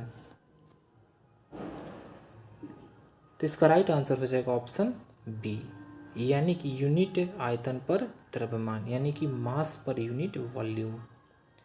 अब देख लेते हैं कि ये कौन से एग्जाम में और कब पूछा गया प्रश्न है, तो ये इसरो टेक्नीशियन बी फीटर 2018 में पूछा गया हुआ प्रश्न है। अब जो इम्पोर्टेंस जो पॉइंट है उसको भी डिस्कस कर लेते हैं, जैसे एक पदार्थ के घनत्व को यूनिट आयतन पर द्रव्यमान द्वारा परिभाषित किया जाता है, जैसे कि रो बराबर क्या होता है, तो m/v, जहाँ जो रो है वो किस चीज़ को दर्शा रहा है, तो वो घनत्व को, m जो है वो द्रव्यमान को, v जो है वो आयतन को। घनत्व को क्या कहते हैं, डेंसिटी कहते हैं, द्रव्यमान को मास कहते हैं, आयतन को वॉल्यूम कहते हैं। नोट में दिया गया है यूनिट जो होता है उसका क्या होता है, तो kg/m³ होता है। अगला क्वेश्चन है क्वेश्चन नंबर 16, वेग के परिवर्तन की दर है। तो इसका राइट आंसर हो जाएगा ऑप्शन बी, यानी कि डिस्प्लेसमेंट, यानी कि विस्थापन, यानी कि वेग विस्थापन के परिवर्तन की दर है। और ये जो प्रश्न है इसरो टेक्नीशियन बी फीटर 2018 में पूछा गया हुआ प्रश्न है। अब जो इम्पोर्टेंट जो पॉइंट है उसको भी डिस्कस कर लेते हैं। जैसे वेग विस्थापन के परिवर्तन की दर है। अगला इसका पॉइंट है, यह एक सदिश राशि है, इसका एसआई मात्रक मीटर पर सेकेंड होता है। अगला इसका पॉइंट है, यदि समय के साथ वस्तु का वेग घटता है तो त्वरण ऋणात्मक होता है, इसे मंदन यानी कि रिटार्डेशन कहते हैं। अगला क्वेश्चन है क्वेश्चन नंबर 18, लंबाई की एसआई यूनिट है। तो इसका राइट आंसर हो जाएगा ऑप्शन सी, यानी कि मीटर, यानी कि लंबाई की जो एसआई यूनिट है वो क्या है, तो मीटर है। और ये जो प्रश्न है इसरो टेक्नीशियन बी फीटर 2019 में पूछा गया हुआ प्रश्न है। अगला क्वेश्चन है क्वेश्चन नंबर 18, ऊर्जा का यूनिट है, यानी कि यूनिट ऑफ एनर्जी इज। तो इसका राइट आंसर हो जाएगा ऑप्शन डी, यानी कि जूल। अब देख लेते हैं कि ये कौन से एग्जाम में और कब पूछा गया हुआ प्रश्न है। तो इसरो टेक्नीशियन बी फीटर 2015 में पूछा गया हुआ प्रश्न है। अब जो इम्पोर्टेंट जो पॉइंट है उसको भी डिस्कस कर लेते हैं। जैसे ऊर्जा का यूनिट जूल या न्यूटन मीटर होता है। शक्ति का यूनिट वाट या जूल पर सेकेंड होता है। बल का यूनिट क्या होता है, तो न्यूटन। पृष्ठ तनाव का यूनिट क्या होता है, इसका होता है न्यूटन पर मीटर होता है। दाब का यूनिट क्या होता है, तो न्यूटन पर मीटर स्क्वायर होता है। तो आई होप आपको ये सब भी समझ में आ रहा होगा। अब अगला क्वेश्चन डिस्कस कर लेते हैं। तो अगला क्वेश्चन है क्वेश्चन नंबर 19, धारा का यूनिट है। तो इसका राइट आंसर हो जाएगा ऑप्शन सी, यानी कि एम्पियर, यानी कि जो धारा है इसकी यूनिट क्या है, तो एम्पियर है। और ये जो प्रश्न है इसरो टेक्नीशियन बी फीटर 2015 में पूछा गया हुआ प्रश्न है। अब जो इम्पोर्टेंट जो पॉइंट है उसको भी डिस्कस कर लेते हैं। जैसे धारा का यूनिट एम्पियर होता है, विभव का यूनिट वोल्ट, प्रतिरोध यानी कि रेसिस्टेंस का जो यूनिट होता है वो ओम, तथा कार्य या ऊर्जा, इन दोनों की यूनिट क्या होता है, तो इन दोनों का यूनिट होता है जूल होता है। और ये तो बहुत बार पूछा गया प्रश्न है, कार्य देकर कार्य ऊर्जा ऐसे पूछा जाता है कौन से दो ऐसे हैं जिनका जो यूनिट होता है वो एक ही होता है। तो जैसे कार्य हो गया और ऊर्जा हो गया, दोनों का यूनिट हो जाएगा जूल। अगला क्वेश्चन है क्वेश्चन नंबर 20, एक पिंड में उपस्थित सामग्री की मात्रा को कहते हैं। तो इसका राइट आंसर हो जाएगा ऑप्शन ए, यानी कि मास, यानी कि द्रव्यमान कहते हैं। और ये जो प्रश्न है इसरो टेक्नीशियन बी फीटर 2020 में पूछा गया हुआ प्रश्न है। अब जो इम्पोर्टेंट जो पॉइंट है उसको भी डिस्कस कर लेते हैं। जैसे एक पिंड में उपस्थित सामग्री की मात्रा को द्रव्यमान कहते हैं। किसी निश्चित आयतन में उपस्थित सामग्री की मात्रा को घनत्व कहते हैं। तो आई होप आपको दोनों क्लियर हो गया होगा। तो फ्रेंड्स अब हम प्रैक्टिस सेट 4 को डिस्कस करेंगे, जिसमें कि फीटर और मशीनिस्ट के क्वेश्चंस रहने वाले हैं। तो आइए फ्रेंड्स अब स्टार्ट करते हैं। तो क्वेश्चन नंबर फर्स्ट है, फोर्जन प्रक्रिया जिसमें वर्कपीस की लंबाई को घटाया जाता है तथा अनुप्रस्थ काट के क्षेत्र को बढ़ाया जाता है, उसको क्या कहते हैं। तो इसका राइट आंसर हो जाएगा ऑप्शन बी, यानी कि अपसेटिंग कहते हैं। अब देख लेते हैं कि ये कौन से एग्जाम में और कब पूछा गया हुआ प्रश्न है। तो ये इसरो टेक्नीशियन बी फीटर 2017 में पूछा गया हुआ प्रश्न है। अब जो इम्पोर्टेंट जो पॉइंट है उसको डिस्कस कर लेते हैं। जैसे फोर्जन प्रक्रिया, जिसमें वर्कपीस की लंबाई को घटाया जाता है तथा अनुप्रस्थ काट क्षेत्र को बढ़ाया जाता है, यह प्रक्रिया अपसेटिंग कहलाती है। अगला इसका पॉइंट है, किसी भी धातु को प्लास्टिक अवस्था तक गर्म करके उस पर दबाव डालकर विरूपण करने की प्रक्रिया को फोर्जिंग कहते हैं। अगला है, लो एलॉय स्टील की फोर्जिंग करने के लिए उपयुक्त हीटिंग जो तापमान होता है वो 1100 डिग्री सेंटीग्रेड होता है। अगला क्वेश्चन है क्वेश्चन नंबर 2। एक धातु के टुकड़े को गर्म करके और फिर हथौड़े से मारकर वांछित आकार देने की प्रक्रिया को कहते हैं। तो इसका राइट आंसर हो जाएगा ऑप्शन सी, यानी कि फोर्जिंग कहते हैं। और ये जो प्रश्न है ये इसरो टेक्नीशियन बी फीटर 2020 में पूछा गया हुआ प्रश्न है। अब जो इम्पोर्टेंट जो पॉइंट है उसको भी डिस्कस कर लेते हैं। जैसे एक धातु के टुकड़े को गर्म करके और फिर हथौड़े से मारकर वांछित आकार देने की प्रक्रिया को फोर्जन कहते हैं। अगला है, फोर्जन प्रक्रिया धातु के गलनांक से नीचे की जाती है। कास्ट आयरन को फोर्ज नहीं किया जा सकता है क्योंकि उसमें भंगुरता का गुण अधिक होता है, इसीलिए जो कास्ट आयरन होता है उसे फोर्ज नहीं किया जा सकता। अगला है, लो एलॉय स्टील की फोर्जिंग करने के लिए उपयुक्त हीटिंग तापमान 1100 डिग्री सेंटीग्रेड होता है। अगला है, फोर्जिंग शॉप में लेग वॉइस का प्रयोग किया जाता है। अगला क्वेश्चन है क्वेश्चन नंबर 3। फोर्जिंग प्रक्रिया जिसमें कारखंड की लंबाई कम होती है और अनुप्रस्थ काट ज़्यादा होता है तो कहते हैं। तो इसका राइट आंसर हो जाएगा ऑप्शन ए, यानी कि अपसेटिंग कहते हैं। और ये जो प्रश्न है ये इसरो टेक्नीशियन बी फीटर 2016 में पूछा गया हुआ प्रश्न है। अब कुछ इम्पोर्टेंट जो पॉइंट है उसको भी डिस्कस कर लेते हैं। जैसे फोर्जिंग प्रक्रिया जिसमें कारखंड की लंबाई कम होती है और अनुप्रस्थ काट ज़्यादा होता है तो उसे अपसेटिंग कहते हैं। लंबाई बढ़ाने की क्रिया के विपरीत स्थूलन लंबाई कम करके अनुप्रस्थ काट बढ़ाने की क्रिया है। अगला क्वेश्चन है क्वेश्चन नंबर 4। धातु चादर के किनारे को मोड़कर सख्त करने की प्रक्रिया को कहते हैं। तो इसका राइट आंसर हो जाएगा हेमिंग कहते हैं, यानी कि राइट आंसर बी हो जाएगा। अब देख लेते हैं कि ये कौन से एग्जाम में और कब पूछा गया हुआ प्रश्न है। तो ये इसरो टेक्नीशियन बी फीटर 2016 में पूछा गया हुआ प्रश्न है। अब जो इम्पोर्टेंट जो पॉइंट है उसको भी डिस्कस कर लेते हैं। जैसे धातु चादर किनारे को मोड़कर सख्त करने की प्रक्रिया को हेमिंग कहते हैं। धातु चादर यानी कि शीट मेटल कार्यों में प्रयोग होने वाले हथौड़े कुछ निम्नलिखित हैं। कौन कौन से हैं देख लेते हैं।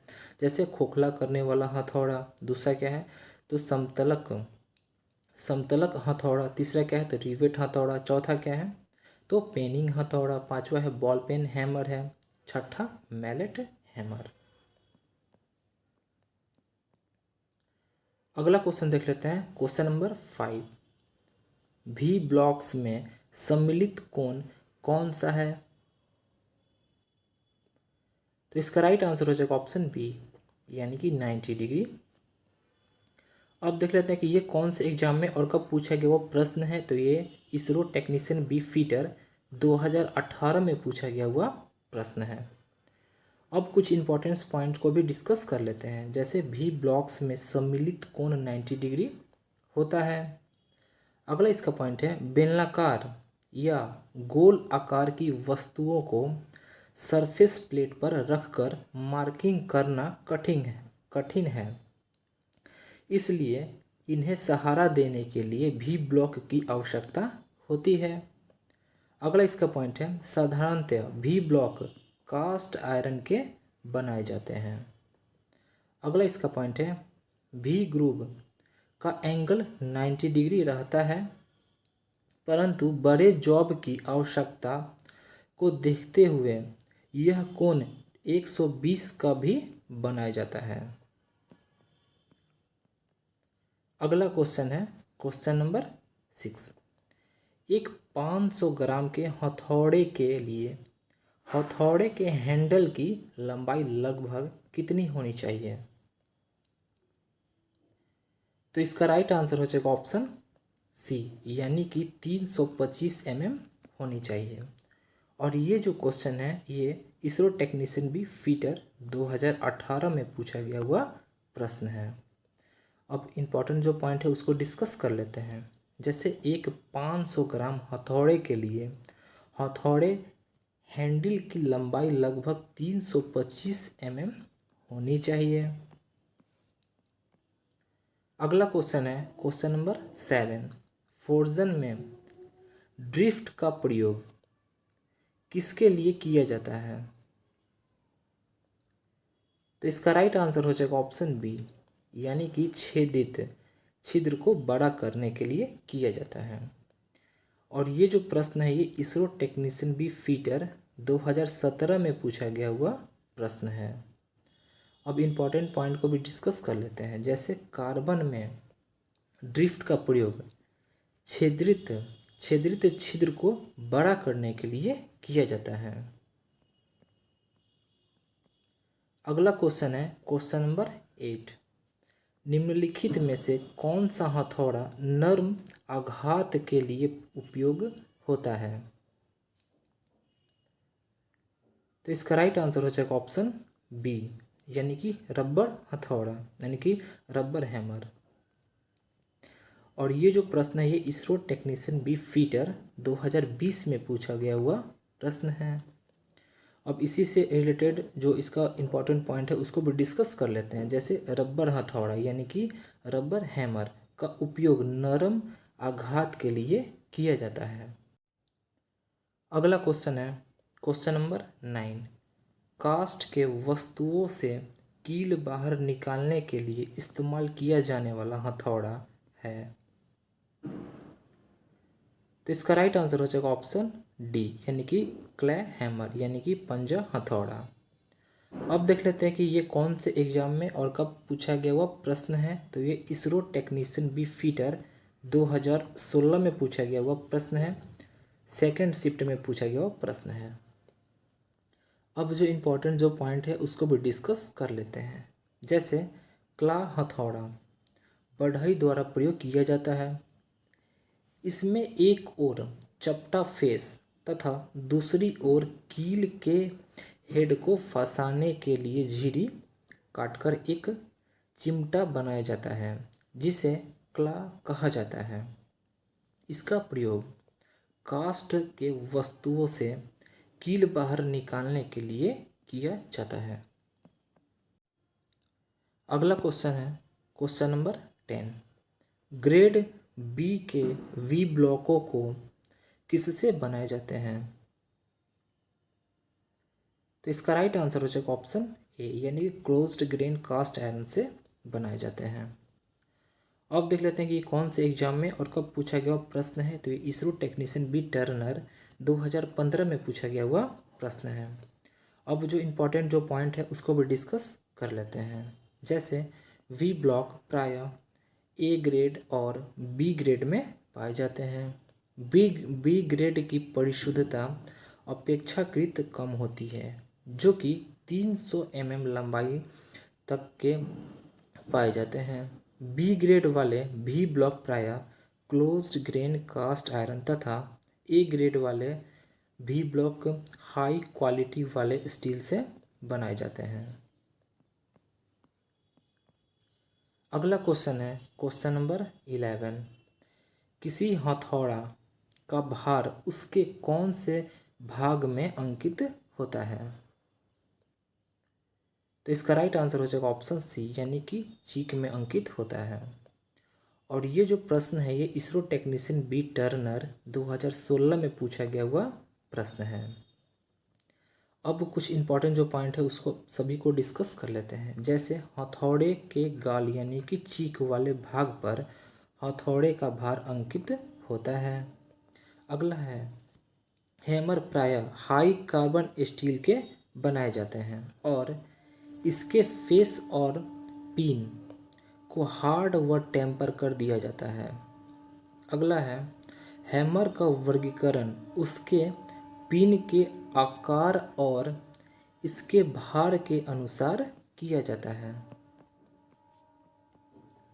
अगला क्वेश्चन है क्वेश्चन नंबर 12, निम्नलिखित में से कौन सा फोर्जन औजार है? तो इसका राइट आंसर हो जाएगा ऑप्शन डी यानी कि फूलर। यानी जो फूलर है वो क्या है? तो फोर्जन औजार है। और ये जो प्रश्न है ये इसरो टेक्नीशियन बी टर्नर 2017 में पूछा गया हुआ प्रश्न है। अब जो इम्पोर्टेंट जो पॉइंट है उसको डिस्कस कर लेते हैं। जैसे फूलर एक फोर्जन औजार यानी कि फोर्जिंग टूल है। इसको हाई कार्बन स्टील से बनाकर हार्ड व टेम्पर कर दिया जाता है।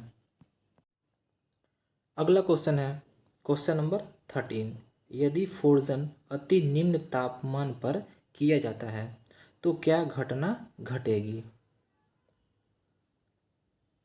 तो इसका राइट आंसर हो जाएगा ऑप्शन सी यानी कि क्रैकिंग होगा यानी क्रैकिंग होगी।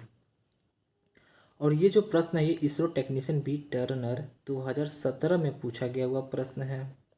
अब कुछ इंपॉर्टेंट पॉइंट को भी डिस्कस कर लेते हैं। जैसे यदि फोर्जन अति निम्न तापमान पर किया जाता है तो जॉब में दरारें यानी कि क्रैकिंग आ जाती है। अगला क्वेश्चन है क्वेश्चन नंबर 14, इंजीनियर्स हथौड़ा उसके किसके द्वारा विनिर्दिष्ट होता है? तो इसका राइट आंसर हो जाएगा ऑप्शन सी यानी कि वेट यानी कि भार के द्वारा।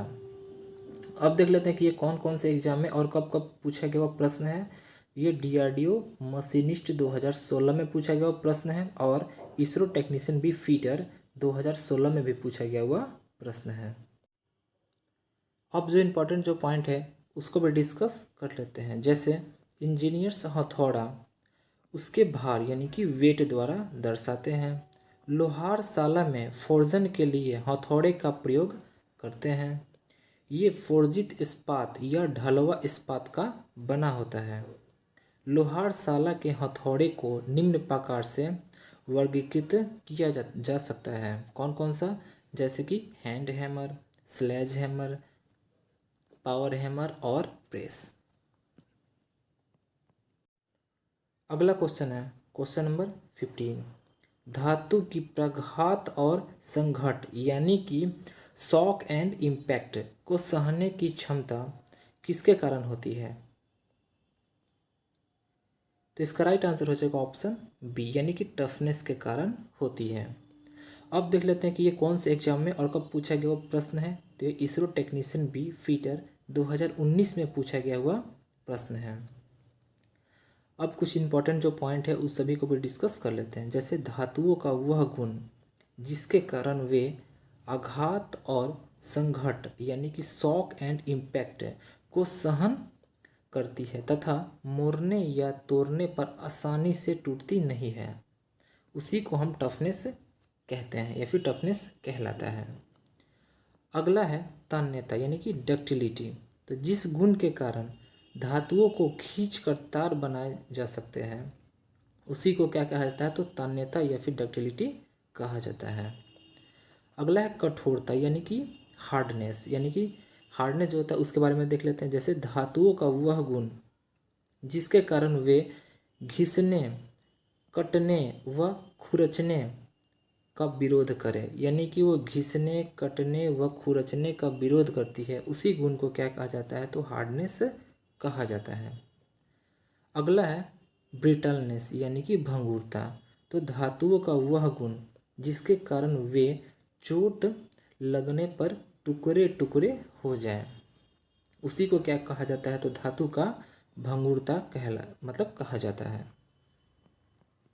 तो आई होप आपको ये तीनों समझ में आ गया होगा। अब अगला क्वेश्चन डिस्कस कर लेते हैं। तो अगला क्वेश्चन है क्वेश्चन नंबर 16। एक पदार्थ की पतले वायर में बदल सकने की क्षमता को कहते हैं। तो इसका राइट आंसर हो जाएगा ऑप्शन बी, यानी कि डक्टिलिटी कहते हैं, यानी कि तन्यता कहते हैं। अब देख लेते हैं कि ये कौन से एग्जाम में और कब पूछा गया प्रश्न है। तो ये इसरो टेक्नीशियन बी फीटर 2017 में पूछा गया हुआ प्रश्न है। अब कुछ इंपॉर्टेंट जो पॉइंट है उसको भी डिस्कस कर लेते हैं। जैसे एक पदार्थ की पतले वायर में बदल सकने की जो क्षमता है उसी को डक्टिलिटी कहते हैं, जैसे कि तांबा हुआ, सोना हुआ। अगला क्वेश्चन है क्वेश्चन नंबर 17। निम्नलिखित में कौन से पदार्थ की भंगुरता सर्वाधिक है। तो इसका राइट आंसर हो जाएगा ऑप्शन बी, यानी कि कास्ट आयरन की। और ये जो प्रश्न है इसरो टेक्नीशियन बी फीटर 2015 में पूछा गया हुआ प्रश्न है। अब इम्पॉर्टेंट जो पॉइंट है उसको भी डिस्कस कर लेते हैं। जैसे ढलवा लोहा की भंगुरता तांबा, जंगरोधी इस्पात एवं मृदु इस्पात की तुलना में सर्वाधिक है। ढलवा लोहा की संपीड़न जो सामर्थ्य है बहुत अच्छी होती है, जिसके कारण इसका उपयोग मशीनों के आधार, यानी जो आधार होता है वो बनाने में किया जाता है। किसका? तो ढलवा लोहा का। अगला क्वेश्चन है क्वेश्चन नंबर 18। किसी धातु की तन्यता उसे किसके लिए सक्षम बनाती है। तो इसका राइट आंसर हो जाएगा ऑप्शन ए, यानी कि पतले वायर में कर्षित होने। अब देख लेते हैं कि ये कौन से एग्जाम में और कब पूछा गया वो प्रश्न है। तो ये इसरो टेक्नीशियन बी फीटर 2015 में पूछा गया हुआ प्रश्न है। अगला क्वेश्चन है क्वेश्चन नंबर 19।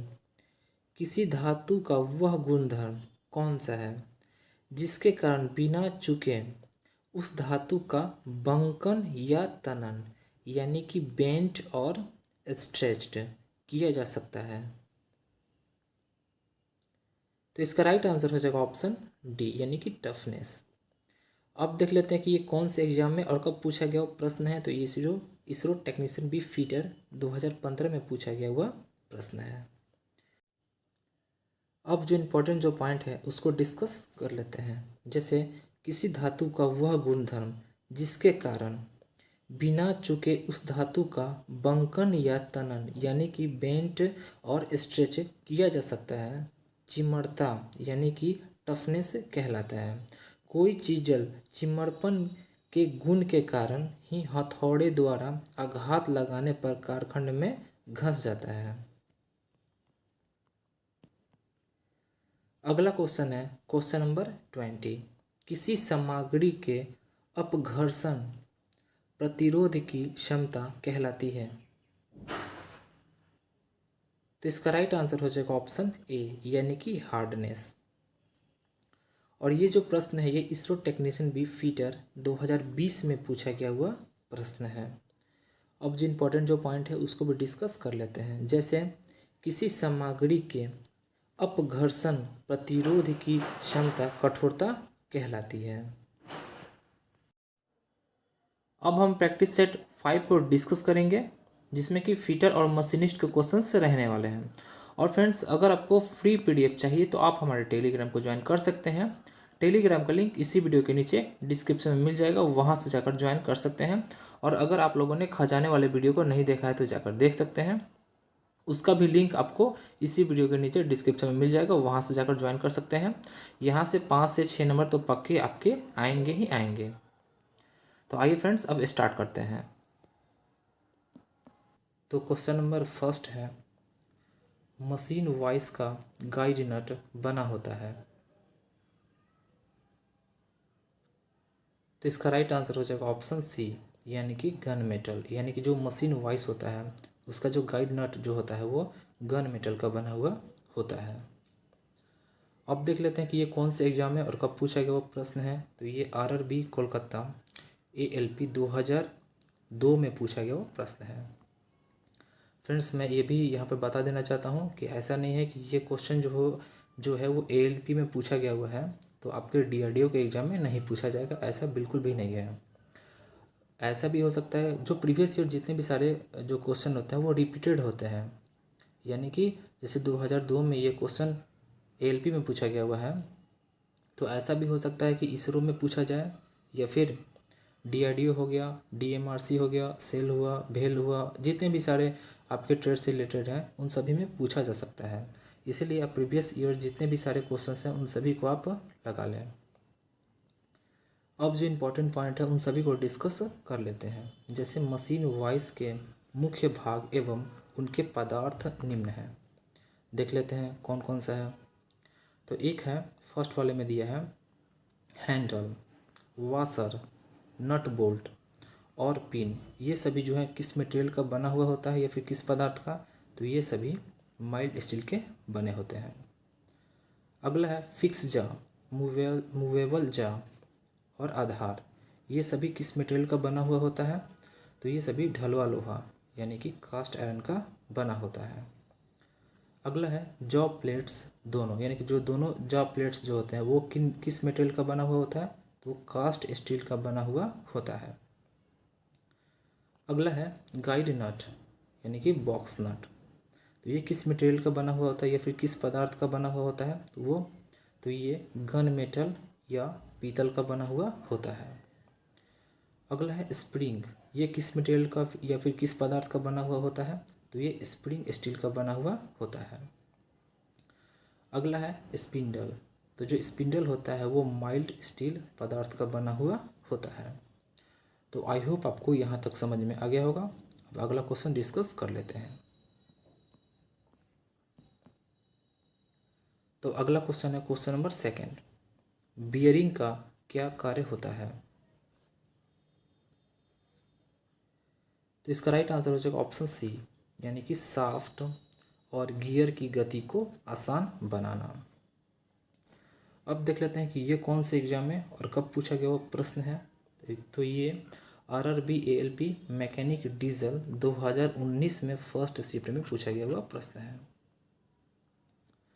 अब जो इम्पोर्टेंट पॉइंट है उन सभी को डिस्कस कर लेते हैं। जैसे किसी मशीन के घूमने वाले भाग को आधार प्रदान करने तथा मशीनी भाग को सही अलाइनमेंट में रखने के लिए प्रयुक्त युक्ति बियरिंग कहलाता है।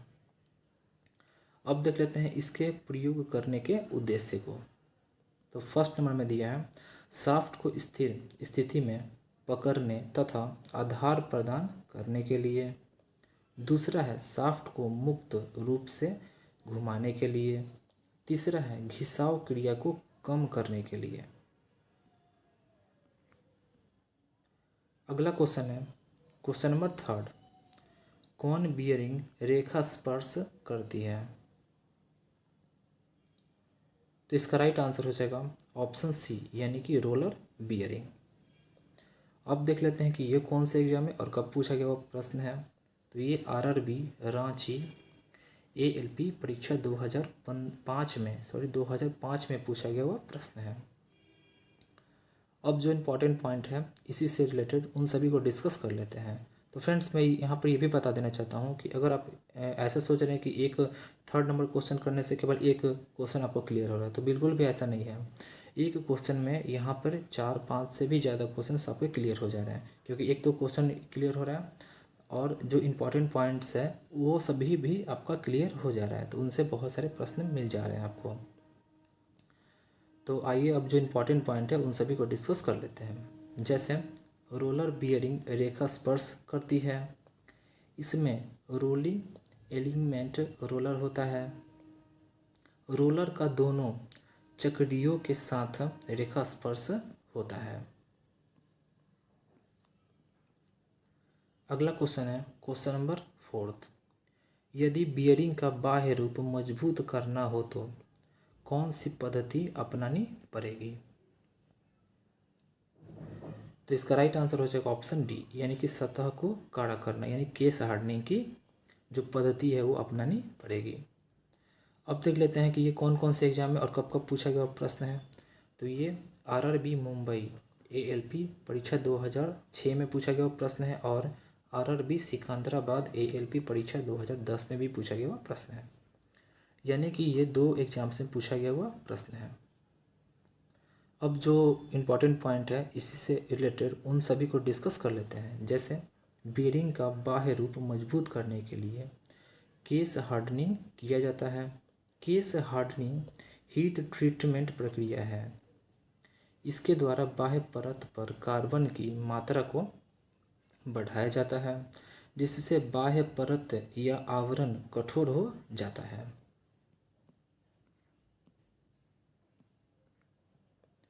अगला क्वेश्चन है क्वेश्चन नंबर 5।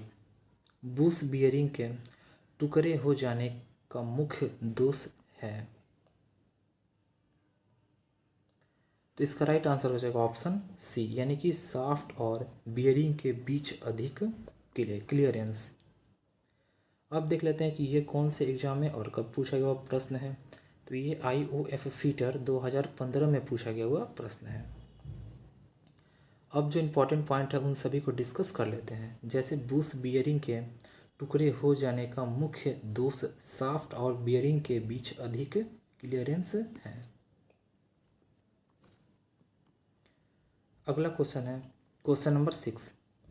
बॉल बियरिंग की गोलियां कौन से धातु की बनी होती है। तो इसका राइट आंसर हो जाएगा ऑप्शन बी, यानी कि निकल क्रोमियम स्टील की बनी होती है। अब देख लेते हैं कि ये कौन से एग्जाम में और कब पूछा गया वो प्रश्न है। तो ये IOF फीटर 2013 में पूछा गया हुआ प्रश्न है। अब जो इम्पोर्टेंट पॉइंट है उन सभी को डिस्कस कर लेते हैं। जैसे बॉल बियरिंग की गोलियां निकिल क्रोमियम स्टील की बनी होती है। बॉल बियरिंग के parts inner race, balls, ball cage और आउटर रेस होते हैं।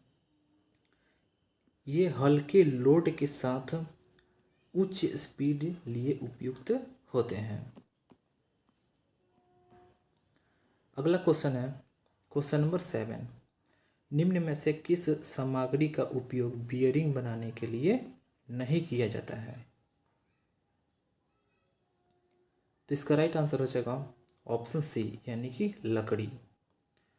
अब देख लेते हैं ये कौन से एग्जाम में और कब पूछा गया वो प्रश्न है।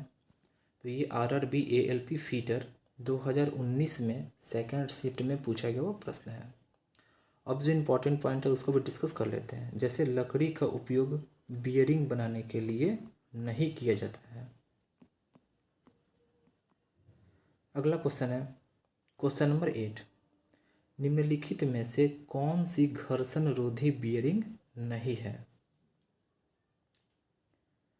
तो इसका राइट आंसर हो जाएगा ऑप्शन ए, यानी कि थ्रस्ट बियरिंग। अब देख लेते हैं कि ये कौन से एग्जाम में और कब पूछा गया वो प्रश्न है।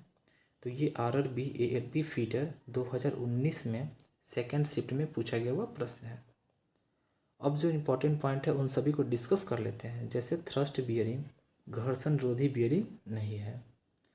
थ्रस्ट बियरिंग अक्षीय भार सहन करने के लिए प्रयोग में लाया जाता है। ये बियरिंग घूमते हुए भागों के ऊपर जो अक्ष के समानांतर भार पड़ता है उसे सहारा देने के लिए प्रयोग किया जाता है। इसमें आवश्यकता अनुसार कॉलर का भी प्रयोग किया जाता है। अगला क्वेश्चन है क्वेश्चन नंबर 9। भारी वजनों के लिए जिस बियरिंग का उपयोग किया जाता है वे सामान्यतः होते हैं। तो इसका राइट आंसर हो जाएगा ऑप्शन बी, यानी कि रोलर बियरिंग। अब देख लेते हैं कि ये कौन कौन से एग्जाम में और कब कब पूछा गया वो प्रश्न है। तो ये इसरो टेक्नीशियन बी फीटर 2019 में पूछा गया प्रश्न है और IOF फीटर 2012 में भी पूछा गया वो प्रश्न है और RRB अजमेर ALP परीक्षा 2005 में भी पूछा गया प्रश्न है। यानी कि ये वेरी वेरी इंपॉर्टेंट है, यानी बहुत ही ज़्यादा इंपॉर्टेंट है आपके एग्ज़ाम के पॉइंट ऑफ व्यू से, क्योंकि ये 3 बार रिपीट हो चुका है। ऐसा भी हो सकता है कि आपके भी एग्ज़ाम में ये क्वेश्चन रिपीट हो, इसलिए आप इस वाले प्रश्न को अच्छे से देख लें। अब आइए जो इम्पोर्टेंट पॉइंट है उसको भी डिस्कस कर लेते हैं, जैसे रोलर बियरिंग के बारे में। तो इस बियरिंग में बॉल के स्थान पर रोलर प्रयोग में लाए जाते हैं। इस बियरिंग में गोल आकार के रोलर केज में फिट करके बाहरी और भीतरी रिंग्स की रेस में लगे होते हैं। इस बियरिंग का प्रयोग अधिक भार यानी कि लोड तथा ऊंची स्पीड के लिए किया जाता है। अब बॉल बियरिंग के बारे में भी कुछ पॉइंट्स को डिस्कस कर लेते हैं। तो इसमें गोल आकार की गोलियां बाहरी और भीतरी रिंग्स के बीच रेसों में समान दूरी पर घूमती है। इसका घर्षण कम होता है। इसका प्रयोग कम या अधिक स्पीड पर भारी या हल्के भारों यानी कि लोड्स के लिए किया जाता है। किसका? तो बॉल बियरिंग का। अगला क्वेश्चन है क्वेश्चन नंबर 10। सील निम्न में से किसकी नहीं बनी होती है? तो इसका राइट आंसर हो जाएगा ऑप्शन डी, यानी कि लकड़ी की नहीं बनी होती है। अब देख लेते हैं कि ये कौन से एग्जाम में और कब पूछा गया हुआ प्रश्न है। तो ये IOF फीडर 2016 में पूछा गया हुआ प्रश्न है। अब जो इम्पोर्टेंट पॉइंट है उन सभी को डिस्कस कर लेते हैं। जैसे सील के लिए चमड़ा, प्राकृतिक रबर तथा फैब्रिक्स का प्रयोग करते हैं, जबकि लकड़ी का प्रयोग सील के लिए नहीं प्रयोग करते हैं। अगला क्वेश्चन है क्वेश्चन नंबर 11। बियरिंग को बाहर निकालने के लिए किसका प्रयोग किया जाता है? तो इसका राइट आंसर हो जाएगा ऑप्शन सी, यानी कि बियरिंग पुल्लर का प्रयोग किया जाता है। अब देख लेते हैं कि ये कौन से एग्जाम में और कब पूछा गया प्रश्न है। तो ये IOF फीडर 2012 में पूछा गया हुआ प्रश्न है। अब जो इम्पोर्टेंट पॉइंट है उन सभी को डिस्कस कर लेते हैं। जैसे बियरिंग पुल्लर 2 टांगों वाला ऐसा औजार है जिसके द्वारा बियरिंग को आसानी से बाहर निकाला जा सकता है। पुल्लर की टांगों को बियरिंग के आंतरिक रेस के साथ लगाकर चाबी या हैंडल से नट को टाइट करेंगे तो बियरिंग बाहर आ जाएगा। अगला क्वेश्चन है क्वेश्चन नंबर 12। सीमलेस ट्यूब बनाने की प्रक्रिया कही जाती है? तो इसका राइट आंसर हो जाएगा ऑप्शन ए, यानी कि पियर्सिंग। अब देख लेते हैं कि ये कौन से एग्जाम में और कब पूछा गया हुआ प्रश्न है। तो ये RRB बेंगलोर ALP 2012 में पूछा गया हुआ प्रश्न है। फ्रेंड्स, मैं यहाँ पर एक चीज़ बताना चाहता हूँ कि जो खजाना वाला जो वीडियो है वो सभी ट्रेडों के लिए है। इसमें उन टॉपिक को लिया गया है जो हमारे एग्जाम्स में क्वेश्चन यहाँ से डायरेक्टली पूछा ही जाता है। जैसे कि यहाँ से हर एक एग्जाम में 5 से 6 क्वेश्चन तो पूछा ही जाता है। इसलिए फ्रेंड्स, मैं ये बोलूँगा कि इस वाले जो वीडियो है उसको मिस ना करें। सभी वीडियो को ज़रूर से ज़रूर देख लें एग्ज़ाम से पहले। अब आइए जो इम्पोर्टेंट जो पॉइंट है उन सभी को डिस्कस कर लेते हैं। जैसे पियर्सिंग प्रक्रिया द्वारा सीमलेस ट्यूब बनाई जाती है। पियर्सिंग क्रिया 900 से 1000 डिग्री सेंटीग्रेड पर करते हैं। अगला क्वेश्चन है क्वेश्चन नंबर 13। ट्रिमिंग एक प्रक्रिया है जिसका साहचर्य है। तो इसका राइट आंसर हो जाएगा ऑप्शन सी, यानी कि प्रेस वर्क से। अब देख लेते हैं कि ये कौन से एग्जाम में और कब पूछा गया हुआ प्रश्न है। तो ये RRB बिलासपुर ALP 2012 में पूछा गया हुआ प्रश्न है। अब जो इम्पोर्टेंट पॉइंट है उन सभी को डिस्कस कर लेते हैं। जैसे ट्रिमिंग प्रक्रिया प्रेस फॉर्मिंग या प्रेस वर्क से संबंधित है। इसमें फॉर्ज पार्ट के लाइनों पर लगे फिन या अतिरिक्त मटेरियल आदि को डाइयों की सहायता से हटाया जाता है। अगला क्वेश्चन है क्वेश्चन नंबर 14। जॉब पर जिंक लेपन की प्रक्रिया होती है। तो इसका राइट आंसर हो जाएगा ऑप्शन डी, यानी कि शियर डाइजिंग। अब देख लेते हैं कि ये कौन से एग्जाम में और कब पूछा गया हुआ प्रश्न है। तो ये आरआरबी मुंबई एएलपी 2006 में पूछा गया हुआ प्रश्न है। अब जो इम्पोर्टेंट पॉइंट है इसी से रिलेटेड उन सभी को डिस्कस कर लेते हैं। जैसे जॉब पर जिंक लेपन की प्रक्रिया शियर डाइजिंग कहलाती है।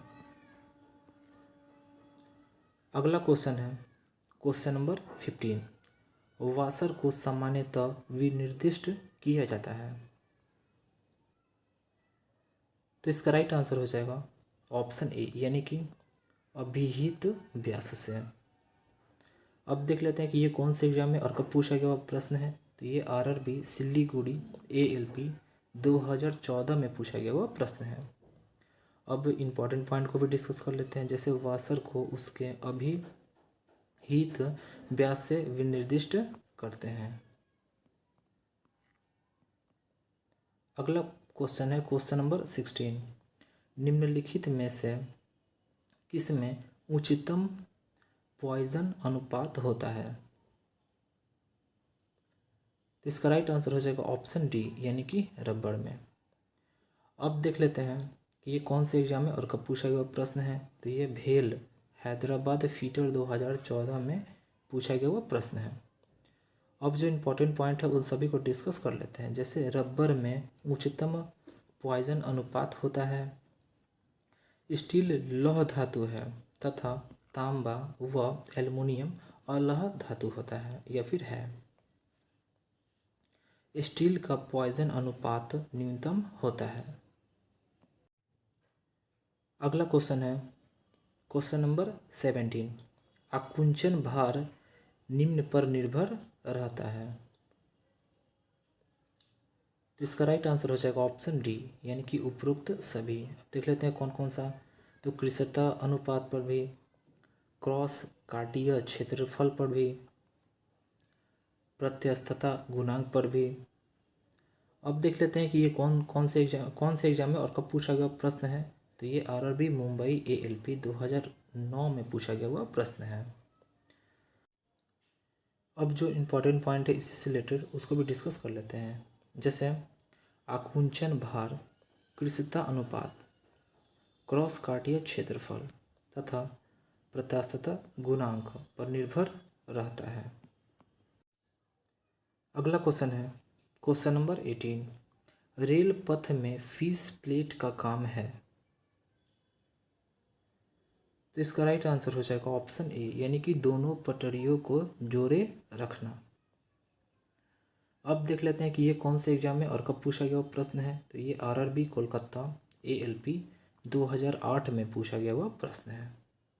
अब जो इम्पोर्टेंट पॉइंट है उसको भी डिस्कस कर लेते हैं। जैसे फीस प्लेट का कार्य है कि रेल के दोनों पटरियों को जोड़े रखना, जिससे सुगमता से रेल पटरियों पर गति करे। अगला क्वेश्चन है क्वेश्चन नंबर 19। किस क्रिया में औजार घूमता रहता है। तो इसका राइट आंसर हो जाएगा ऑप्शन सी, यानी कि प्रवेधन में। अब देख लेते हैं कि ये कौन से एग्जाम में और कब पूछा गया प्रश्न है। तो ये आरआरबी सिकंदराबाद एएलपी 2008 में पूछा गया हुआ प्रश्न है। अब जो इम्पोर्टेंट पॉइंट है इसी से रिलेटेड उन सभी को डिस्कस कर लेते हैं। जैसे प्रवेधन ऐसी क्रिया है जिसमें औजार घूमता रहता है, जिससे हमारी कार्य क्रिया आसानी से होती है। किसी जॉब के ऊपर लगातार घूमते रहना और उसे प्रवेधना कहलाता है। अगला क्वेश्चन है question number 20। ISO metric thread के अंतर्गत कौन है। और जो आईएसओ है इसका फुल फॉर्म होता है इंडियन स्टैंडर्ड ऑर्गेनाइजेशन, इसका फुल फॉर्म होता है। और ये बहुत ही ज़्यादा इंपॉर्टेंट क्वेश्चन है, बहुत ही ज़्यादा। तो इसका राइट आंसर हो जाएगा ऑप्शन सी, यानी कि 60 डिग्री कौन है। अब देख लेते हैं कि ये कौन से एग्जाम में और कब पूछा गया प्रश्न है। तो ये इसरो टेक्नीशियन बी टर्नर 2016 में पूछा गया प्रश्न है। अब जो इम्पोर्टेंट पॉइंट है ये बहुत ही ज़्यादा इम्पोर्टेंट है, इसको डिस्कस कर लेते हैं। जैसे एक तरफ लिखा गया है चूड़ी के प्रकार और एक तरफ उसका कोण दिया गया है। तो BSW का कोण कितना होता है, तो इसका होता है 55 डिग्री का होता है। BA का कोण कितना होता है, तो 47.5 डिग्री का होता है। आइसोमेट्री का कितना होता है, तो 60 डिग्री होता है। एकमी थ्रेड का कितना होता है, तो 29 डिग्री होता है। बटरेस थ्रेड का कितना होता है, तो इसका होता है 45 डिग्री होता है। तो फ्रेंड्स आज के लिए इतना ही।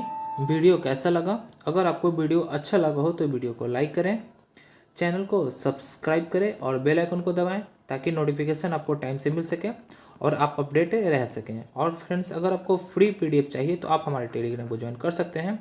टेलीग्राम का लिंक इसी वीडियो के नीचे डिस्क्रिप्शन में मिल जाएगा, वहाँ से जाकर ज्वाइन कर सकते हैं।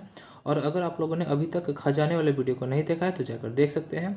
यहाँ से 5 से 6 नंबर तो पक्के आपके आएंगे ही आएंगे, और ये सभी ट्रेडों के लिए है। Okay friends, thanks for watching.